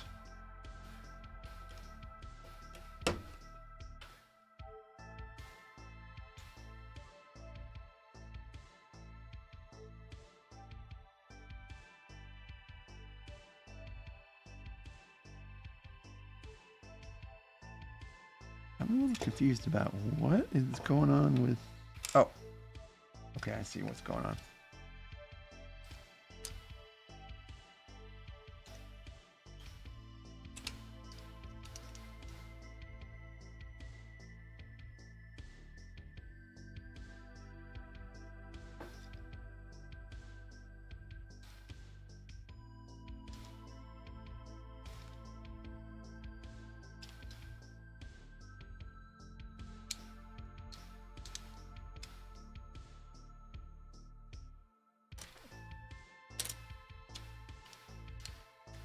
I really can't wait for those self-driving cars to be out and a lot more popular, and just hope that all those taxis in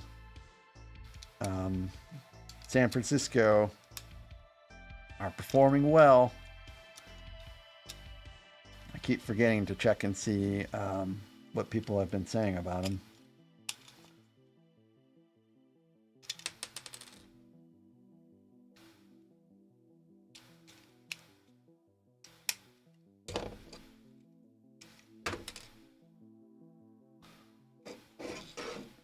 Whoa, whoa, whoa, wait a minute. Okay. I guess I did forget to put a couple of these. Oop. A couple of these on here. Come on now.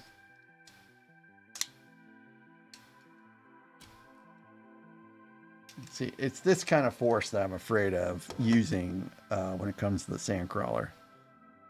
I'm just double checking one of these.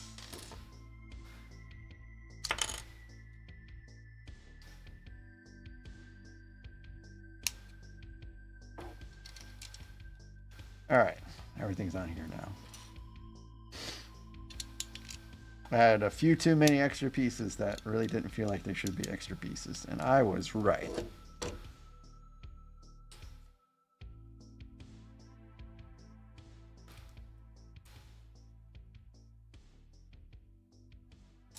All right, hey, look at that. Last step. Got one more sticker somewhere.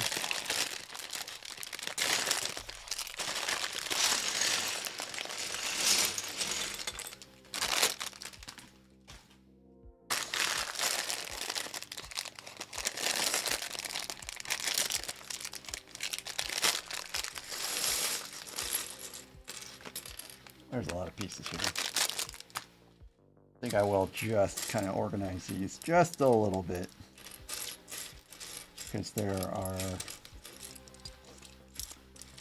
fair amount.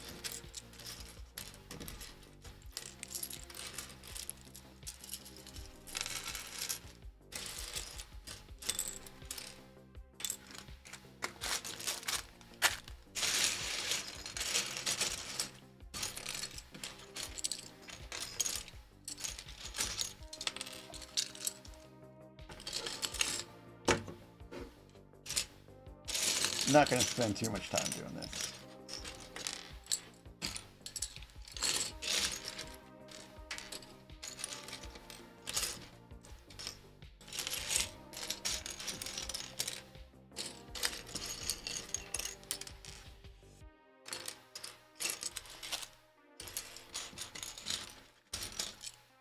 Mainly just the darker colors.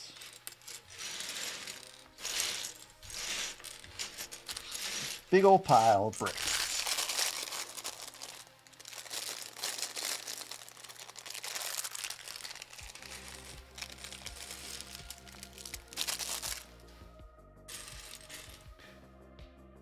Yes, does anyone else have any plans for the weekend?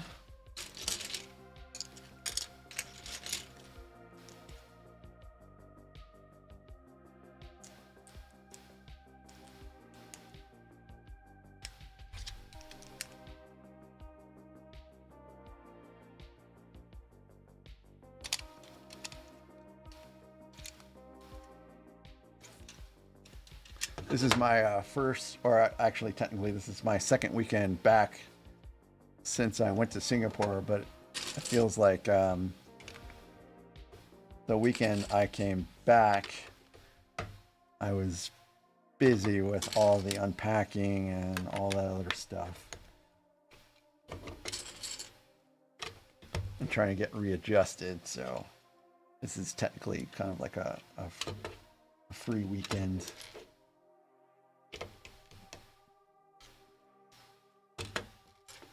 Where I don't really have anything going on that really has to be done.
Should maybe go see that new Captain America movie.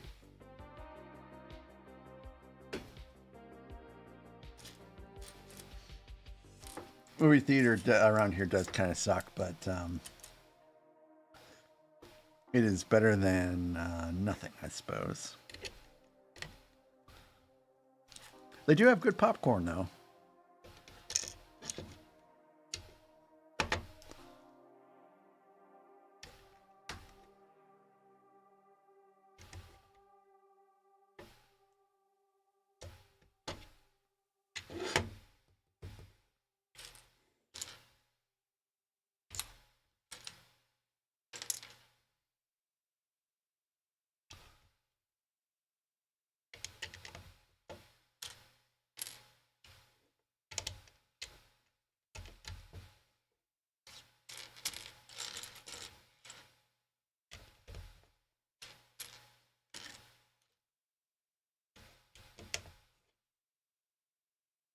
Ah, finally. The last sticker.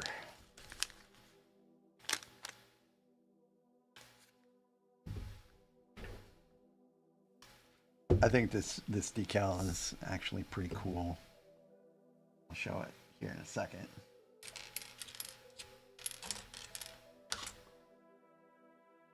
No, I just gotta find the piece first.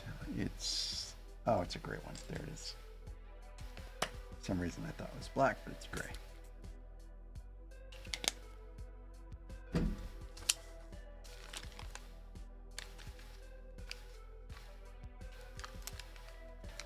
Make sure I get the alignment correct. Let's go this direction.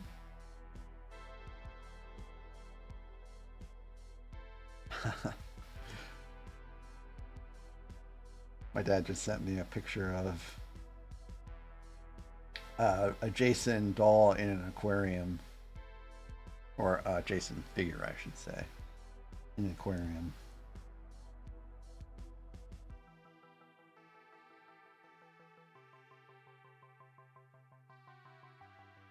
Okay, that's on there pretty good.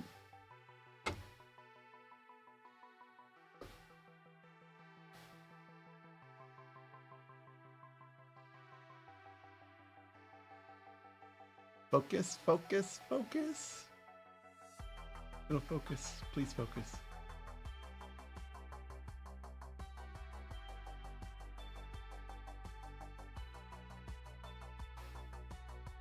There we go. It's Imperial Star Destroyer, which is what I was shooting at, this ion cannon in the Empire Strikes Back. So I like that little tie-in there. All right. No more stickers.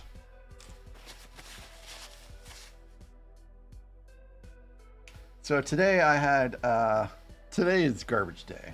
Friday is garbage day here in my town. So every morning, it actually takes me a fair amount of time to get all that prep. Not really just because of garbage, but we do the whole recycle thing. So we take, we break down our boxes, and we put our plastics out in a bin, and our aluminum cans in a bin, and if we have enough, then we do glass. But we really don't do much with glass here. We don't. I've severely reduced the amount of beer I drink, and that was where we're not wine drinkers. So beer is pretty much what our source of glass was, so we don't really do much with glass. But anyways, we end up having to order a lot of stuff on Amazon because of where we live. I mean, there's not a whole lot here besides Walmart and Ace Hardware. Big Lots, I think, is shut down already, if not closing soon. And Tractor Supply is basically just another Ace Hardware for all intents and purposes. So, and one of our cats will only eat a specific type of food for some reason. I don't know why. And it's food that we could get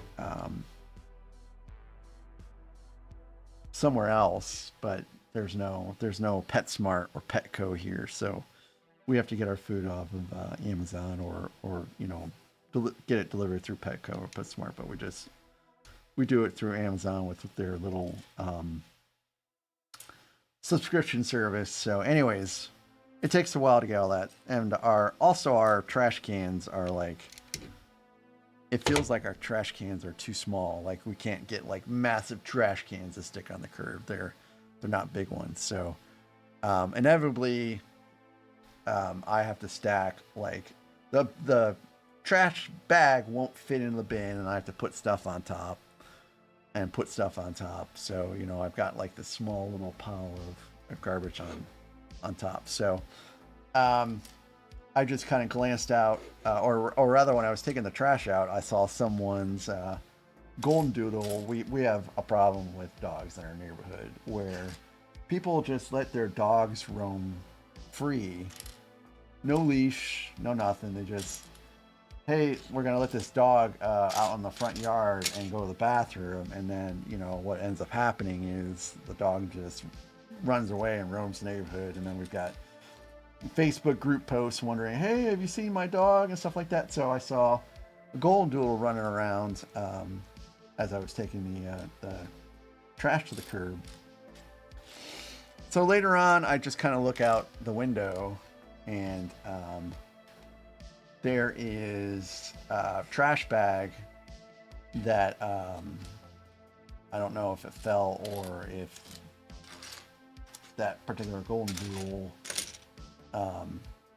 pulled it down, but had opened up one of my trash bags, and that was the trash bag that is for the downstairs, which is pretty much nothing but empty Lego bags. And today was quite windy, so I had a ton of empty Lego bags strewn across my front yard today. And I think I was out there for a good 10 to 15 minutes tracking down Lego bags that were just blown around in the wind. And I don't even think I got all of them. I'm pretty sure that people will be finding Lego bags for the next week in their yards. I feel terrible about it, but I did the best I could. So that was one of our trash travesties today. And I have no idea who that golden doodle belonged to, but I'm pretty sure they're the ones that ripped open my trash bag. Because other people have complained about this happening on trash day. And the second thing that happened today is somehow one of our bags that we keep litter in after cleaning litter boxes had exploded somehow. So I had to go out and clean up litter from the driveway. Today has not been a good day for that kind of stuff. I've never had either of those two things happen, by the way, the whole entire time that we've lived here. I guess there's a possibility that the wind knocked one of the trash bags down, and that's how that golden doodle got into it. But I have no idea what happened with the litter. That was a mess. So my day started off today kind of crappy, because of the fact I had to clean up litter from the side of the driveway and such.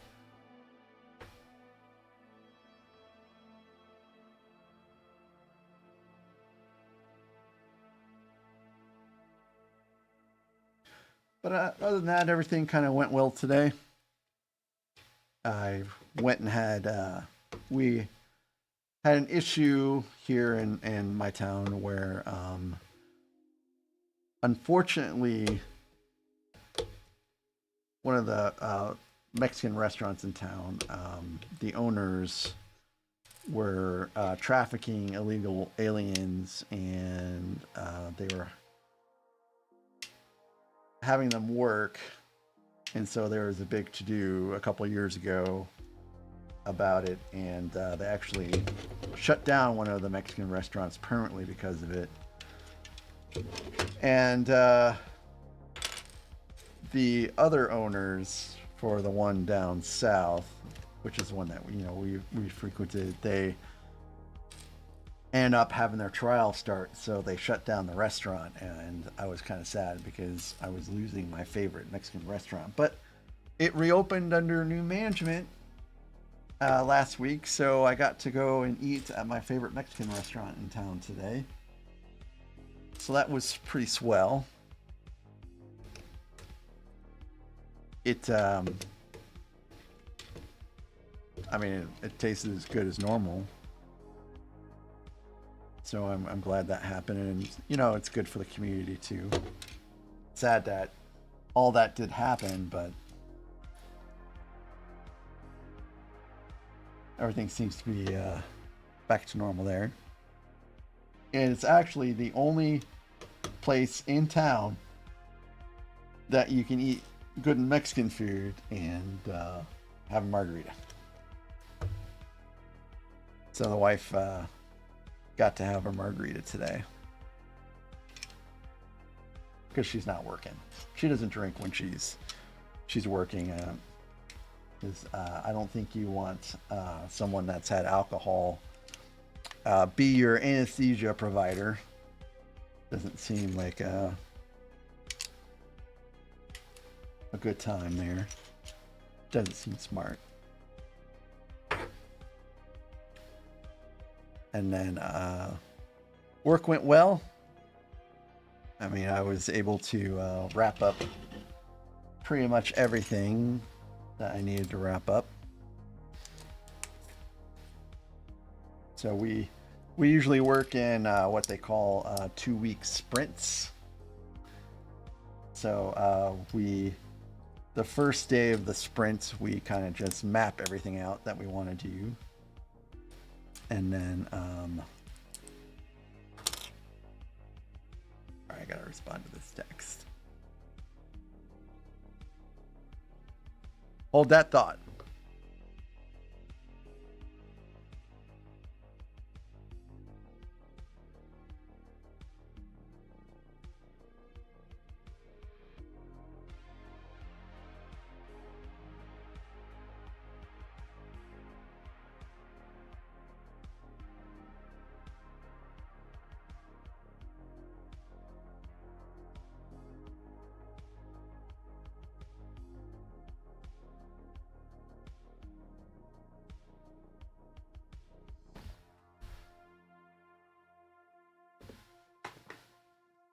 So anyways, we work in 2-week sprints. In the first day, we kind of map out everything that we want to do for work. And then ideally what you want to do is you want to get through the 2 weeks completing all your work. Sometimes it doesn't happen. But,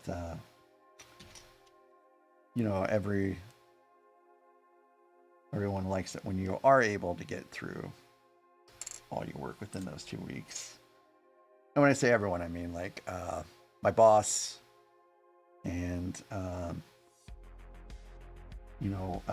work on workmen's compensation insurance, so they are kind of liaisons that basically request work to be done, and so they always like it when their work is delivered to them on time. So it's a big win for everyone. And we had a lot of stuff to do this past sprint because one of our insurance companies is expanding in a couple states. And whenever that happens, you have to make sure that everything is now set up for them. And that is certainly a process on several levels that I won't really bore you guys with the details.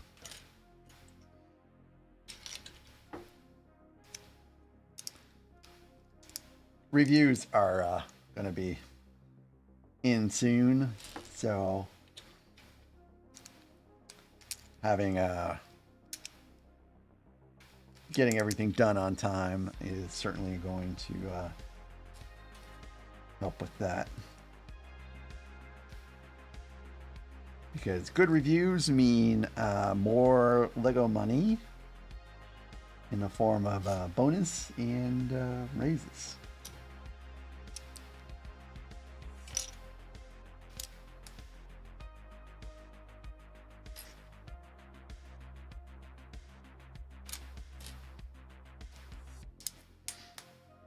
So what'll happen on Monday for me is we have our testers are all in India. And so they will actually start working sometime Sunday night or early Monday morning. And so if they encounter any issues, Monday is just kind of devoted to fixing anything that may have popped up so that when we're actually ready to push everything up to where the users can use it on Wednesday, everything is ready.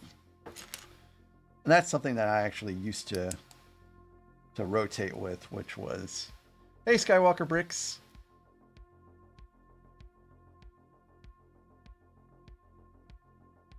It's good to see you. Things have been a little quiet tonight. I think I've been basically talking to myself for the last 30 minutes or so.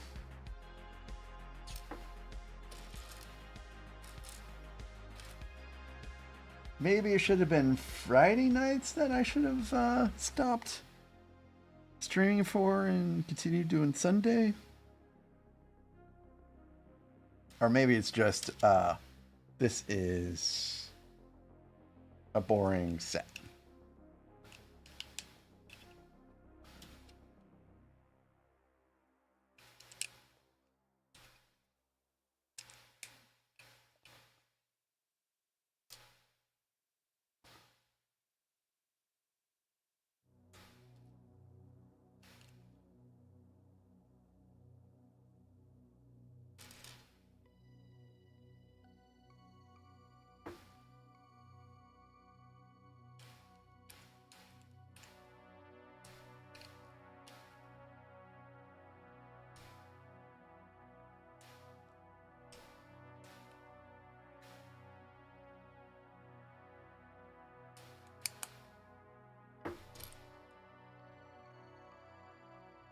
Oh, okay.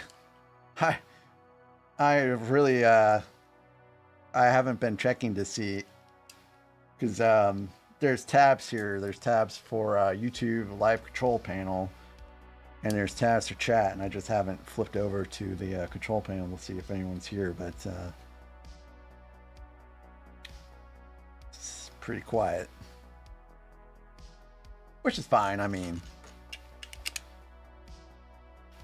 I will talk if people are here, or I'll talk if people aren't here.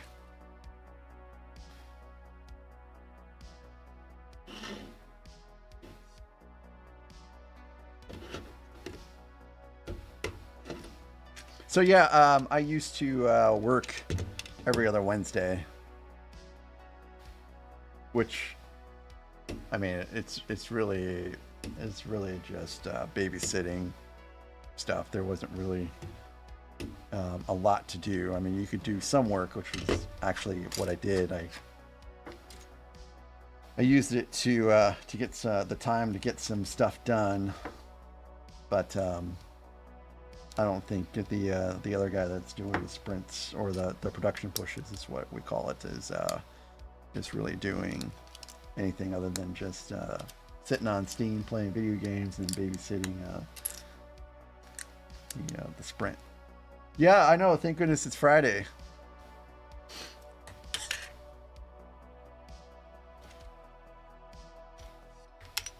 And thank goodness this set is almost done.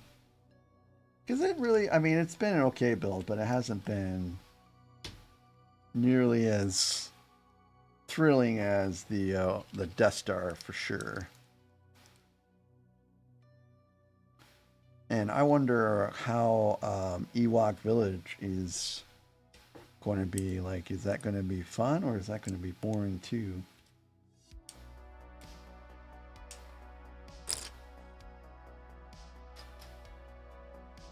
Oh, I didn't even know you left, Arnold.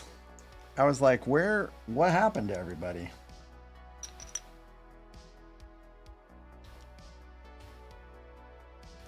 Nah, it really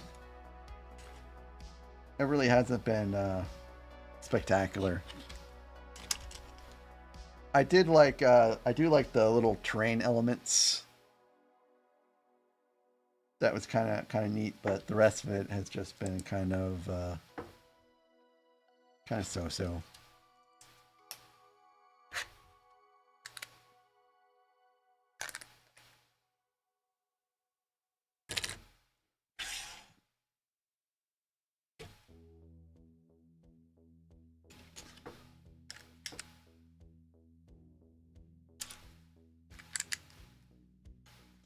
Yeah, you guys missed my whole discussion about how terrible my weekly trash day went today.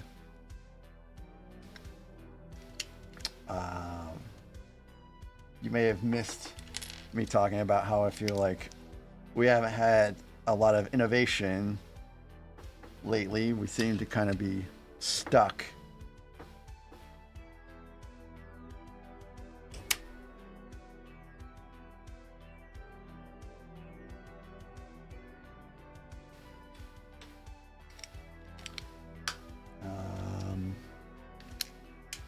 Yeah, I guess that's all I really talked about while you guys were gone. Oh my goodness, you have just no good luck with your cat, Skywalker.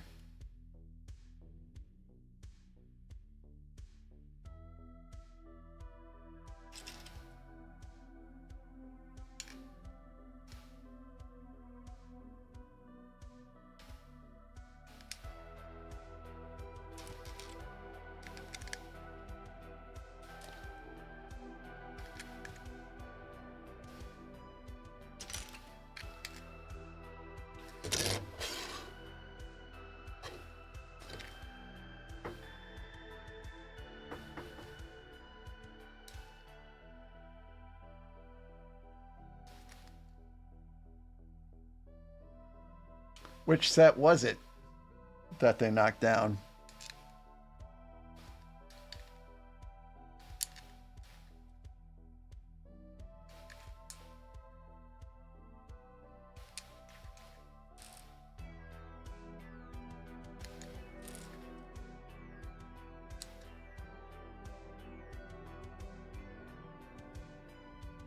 Oh, I gotta build out 2 of these.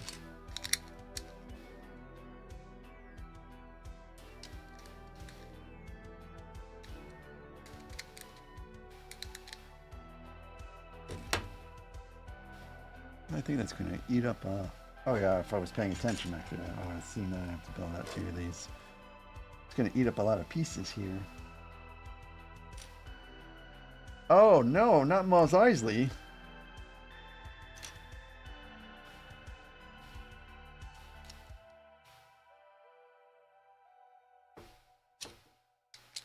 Well, I'm glad everything is okay with that one because that set is retired.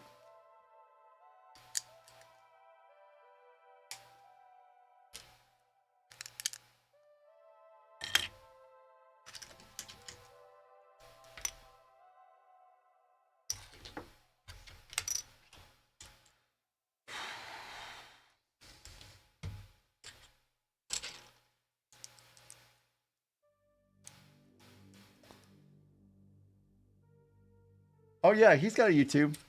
He does stuff with like like stop animation. Or that's what I kind of see it as. It's pretty cool. I like his videos. His last one I saw, which was a reenactment of the lightsaber duels on Naboo, was pretty humorous, I thought.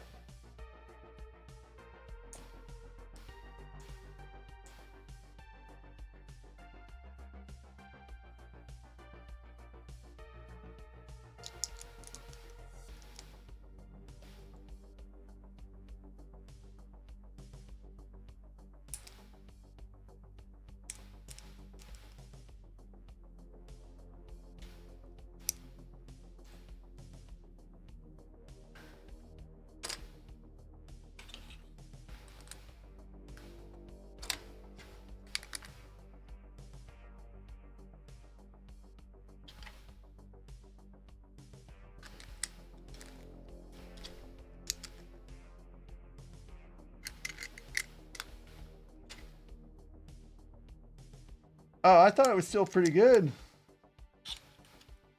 Yeah, Mr. Red has a YouTube channel. Constant Gaming has one. Sanducci has one. He's kind of new to the channel. He only joined a little while ago. Let's see. Zim technically has a YouTube channel. He hasn't posted to it in a while, but he just did recently post a video, which I thought was pretty neat. Area 56 Bricks, he's got a YouTube channel. So something that's kind of neat about Area 56 Bricks is he has a restaurant, and he has a bunch of Star Wars stuff in his restaurant. Like, he's got like a life-size Stormtrooper, he's got a life-size Darth Vader, and he has all kinds of Lego sets in Sanducci. Did I not say it right? I thought I said it right. Maybe I didn't say it right. Anyways, Area 56 Bricks, he's got a bunch of Lego sets in glass cases. It's really, really neat to see.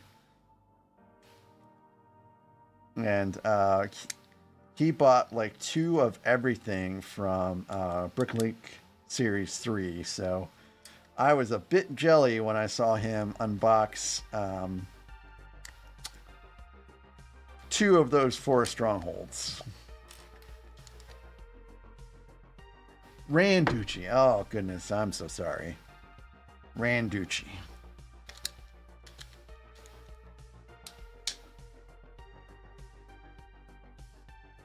But not everyone that watches here has a YouTube channel. Like G-Man, who's also kind of new, he doesn't have one.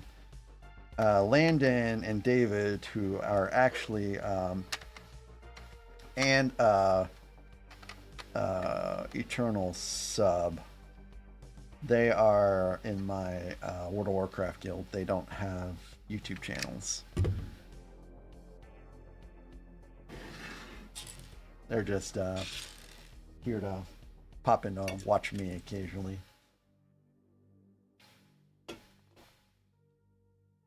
They're not on tonight because 2 things have happened. World of Warcraft released a new content update, and also Monster Hunter, a new Monster Hunter game came out. So I'm pretty sure the last time I checked Discord, just about everyone was playing Monster Hunter.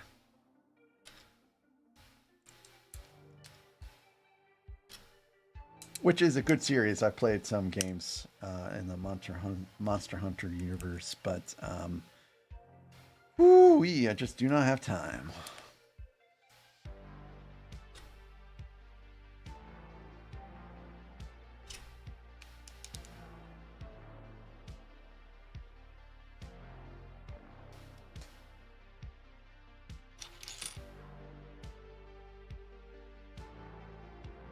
Okay, there's my brick 2x2 plates.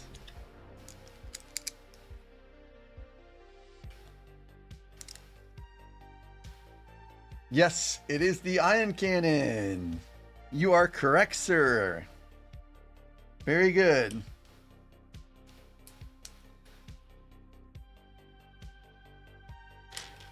The ion cannon that was firing at the Imperial Star Destroyers that entered orbit over Hoth.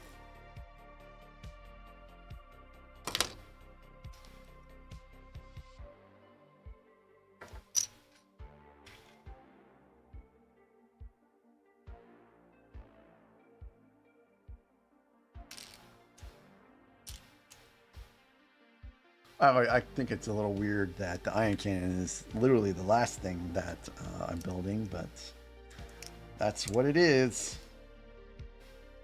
Though I think it would have been cooler to have it built out a little sooner, but oh well. This actually does feel pretty fun to build this out. So I suppose I'm finishing this build on a high note.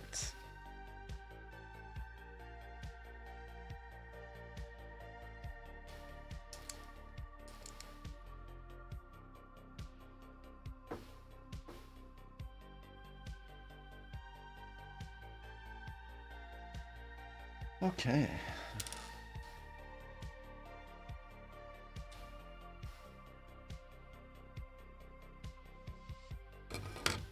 Did I miss something here? Oh, I did miss something here.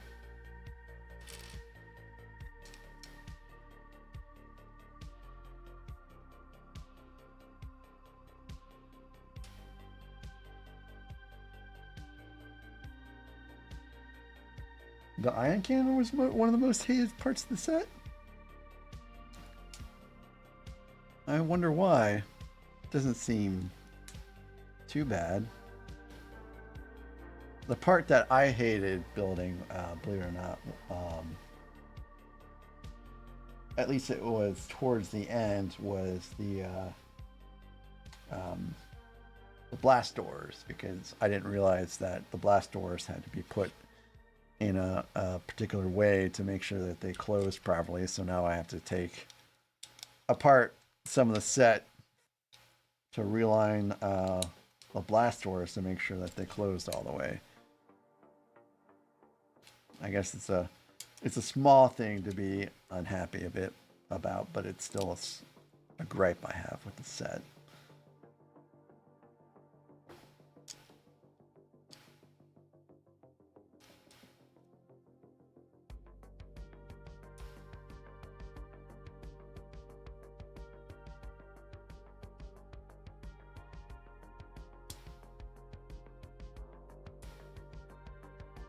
Yeah, it really was, and part of it too, rather, is the fact that you can blow up the shield generator by hitting the little lever.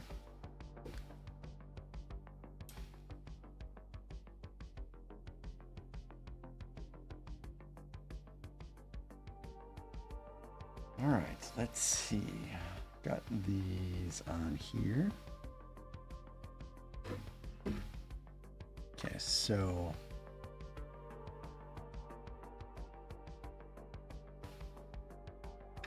I think it goes on this side, and it has to go in this alignment.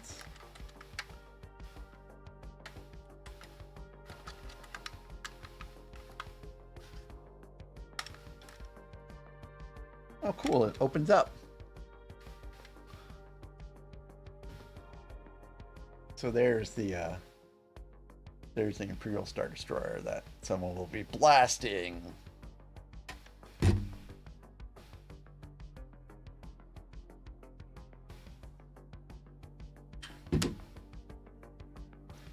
Speaking of blasting, I think this is going to have more projectiles to shoot.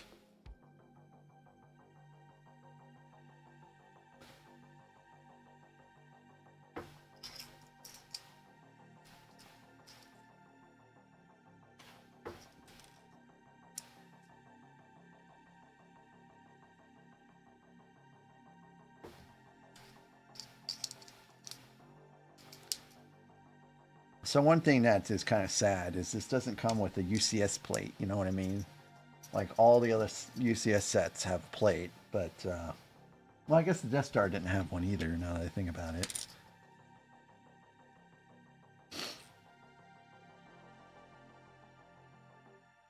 Oh, I see. So basically, Lego had a shortcut. Like they shorted some of the set.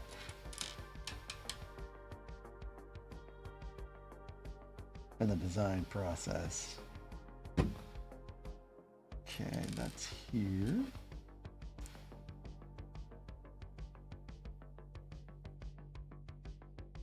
Okay, and the other part is here.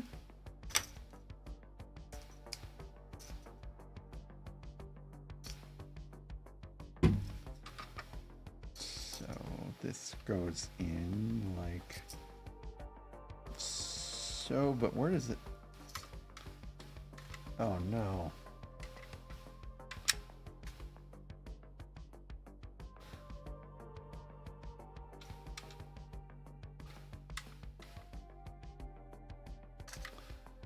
I have this thing that's just kind of hanging out. I don't think I did anything with it. Ugh. I hope I didn't miss a step somewhere. Guess we're about to find out. We might have a rebuild of the ion cannon. Oh yeah, I'm gonna finish the set. Absolutely. I have so few pieces left.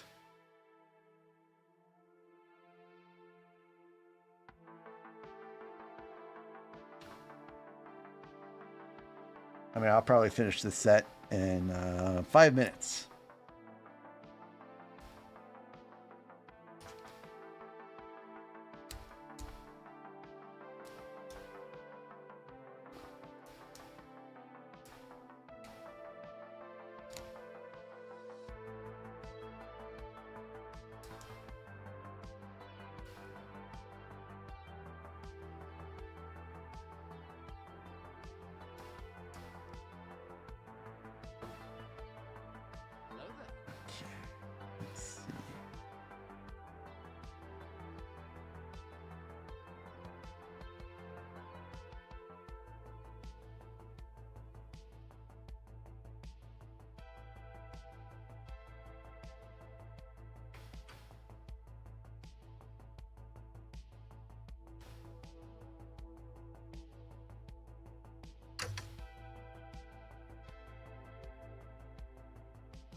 Feel like I'm missing something here, maybe?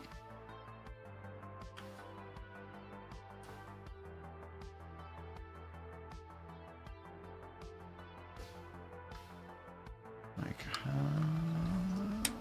did I put a piece in here that I actually needed? Maybe.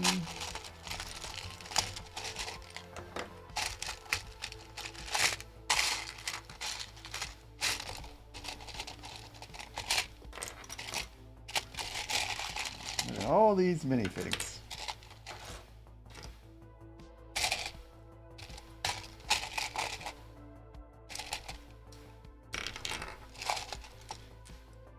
So maybe it'll take a little bit longer than 5 minutes because I got to track down what's going on here.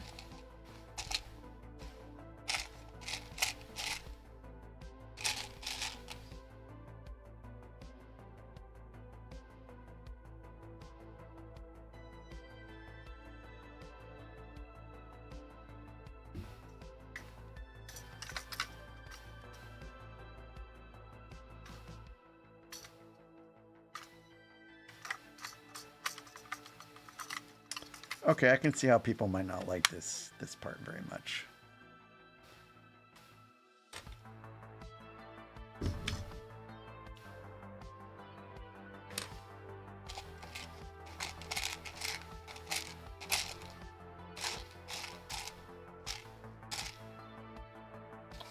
Okay, I don't see it. I'm not saying I have a missing piece yet. I'm not going there yet.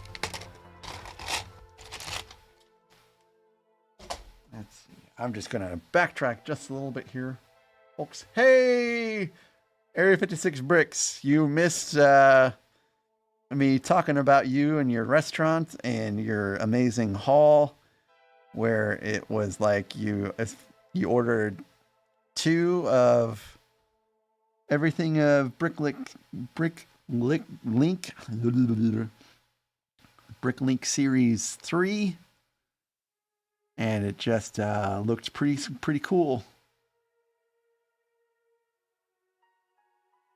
I'm looking forward to seeing that Forest Stronghold built out.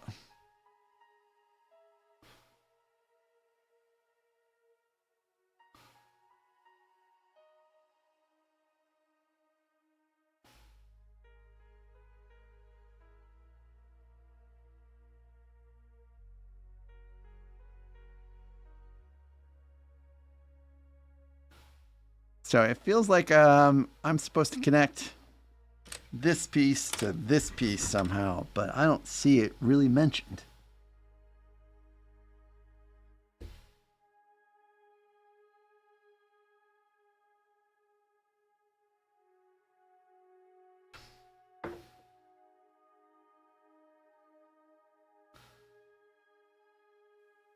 Oh, series or silly me, it's actually in the next step. So, whoopsie.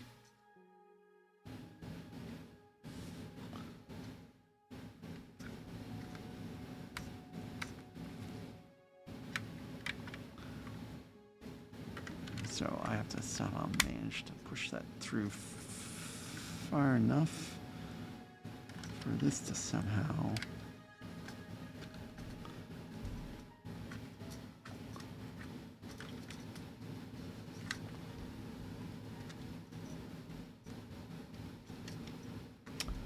So I am getting the siege encampment, but I did not get the medieval seaside harbor, so I guess I dropped the ball on that one.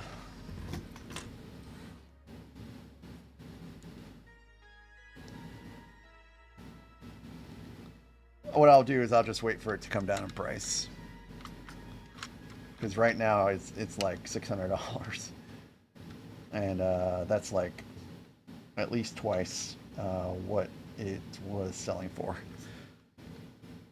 I'm waiting for that Forest Stronghold to come down in price too. It's starting to come down now. I think it's it started out in 500s and now it's about 450.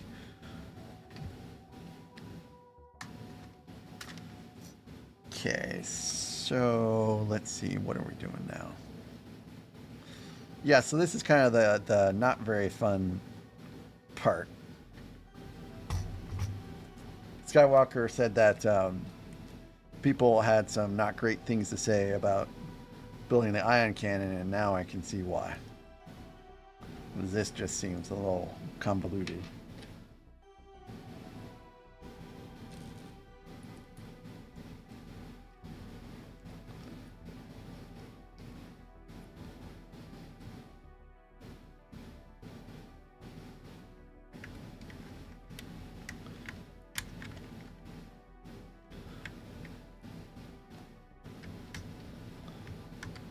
Nope, I'm building that backwards.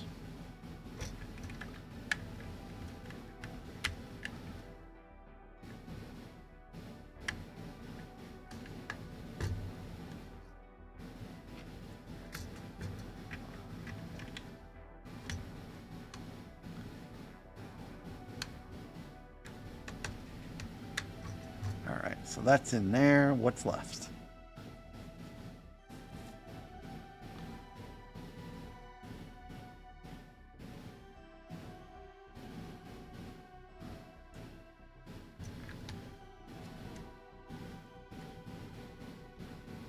Oh, okay, so I guess there's a band in here.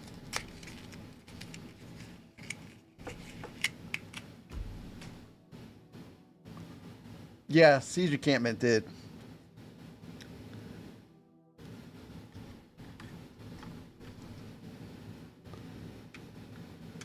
Ooh.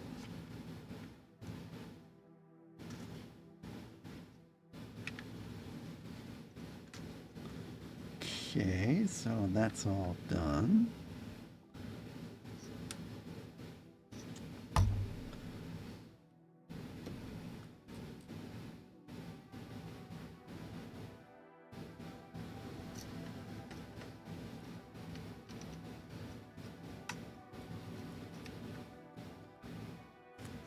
Okay, so now all this goes on through these.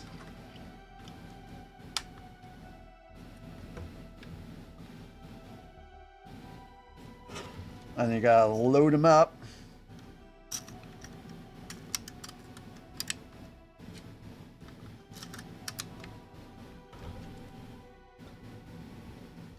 Yeah, I'm not gonna do that. Apparently, if you pull this down, that is how you launch it. So I will not be doing that.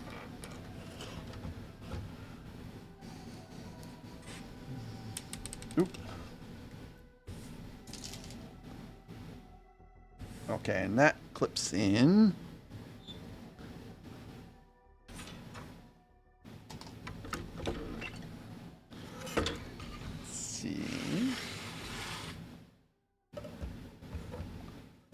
Here.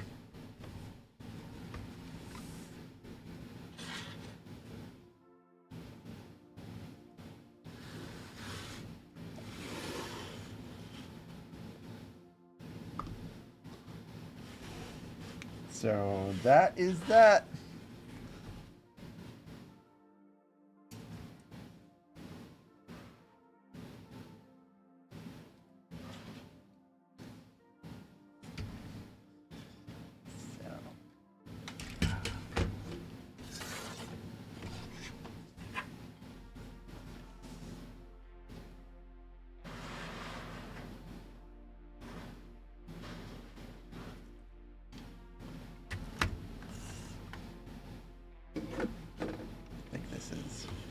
Going to be really hard to all get on camera because it's just too close. But so that is the full diorama,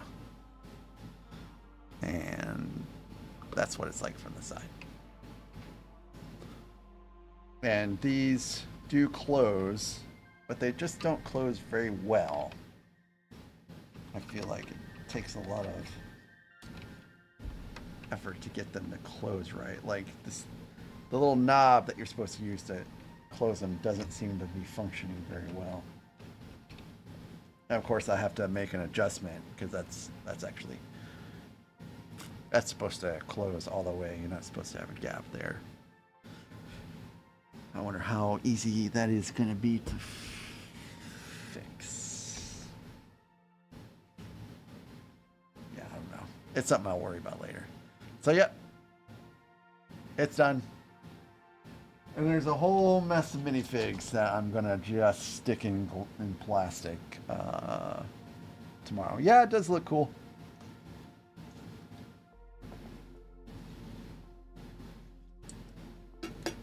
So, 1 second.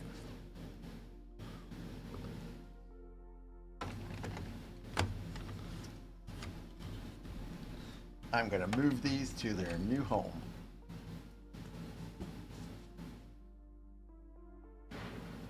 I guess I have to be careful moving this now because of the addition of the... Oh, it just flipped off.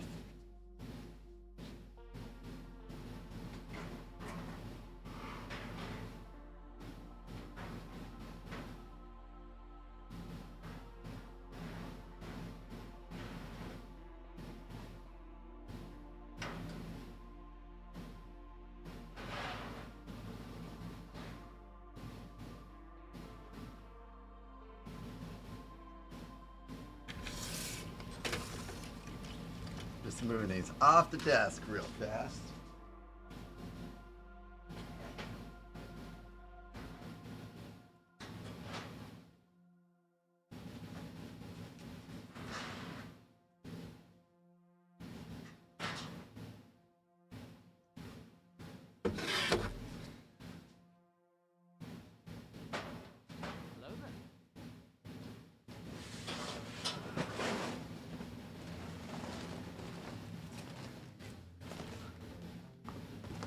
tomorrow.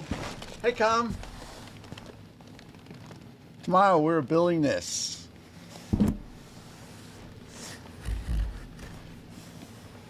The good old TIE Fighter. 1685 pieces, but it's going to be 1685 pieces of awesome sauce. I am really looking forward to this because, I mean, TIE Fighters are just pretty cool. And they sound awesome because of their ion engines. Which is a little weird because you don't really have sound in space. So how are you able to hear ion engines? Yeah, it is great. There's only one minifig, but that's fine. I wonder how many stickers we have.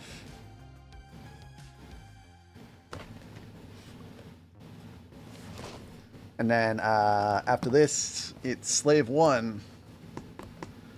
After that, I don't know yet. We'll have to see if I get all my stuff for my mock.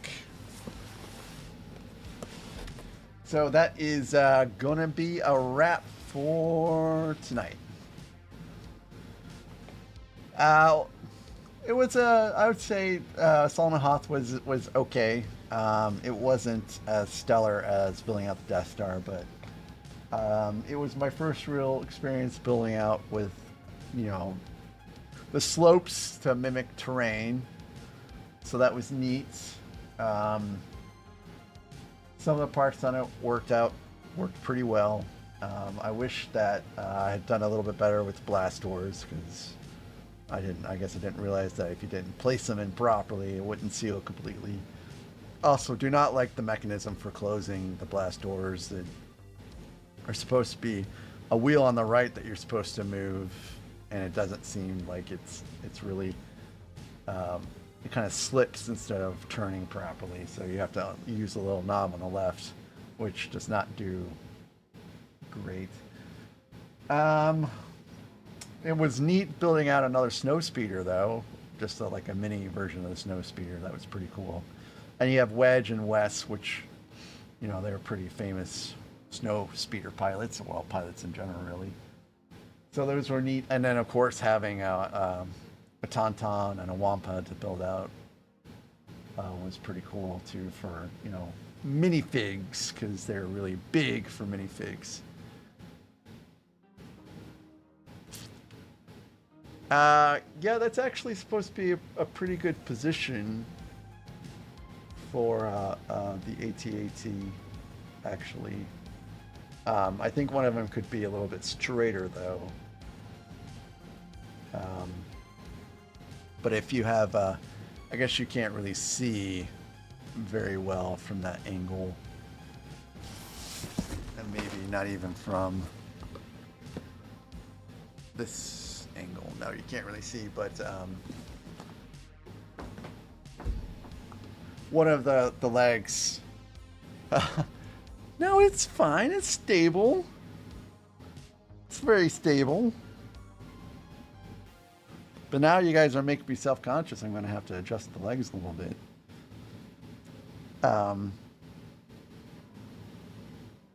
But I am losing some of the pieces to one of the legs, so that's going to be a project to fix one of these days. So, you can, oh, actually, I guess you can't see. Well, you can see that my Slave 1 is down there in the corner on the bottom right-hand side. So that will be built out next. And then the Sandcrawler is on the top shelf. So that will come after Slave 1. But there's going to be a gap.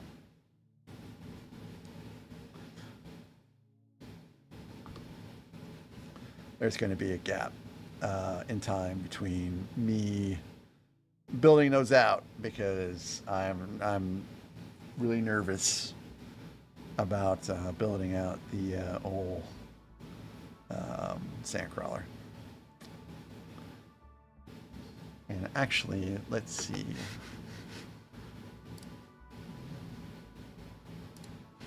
If you look at the kind of instructions up here at the top. I'll blow them up. That white knob is what you're supposed to use to turn the blast doors to get it to close. And it doesn't really work very well.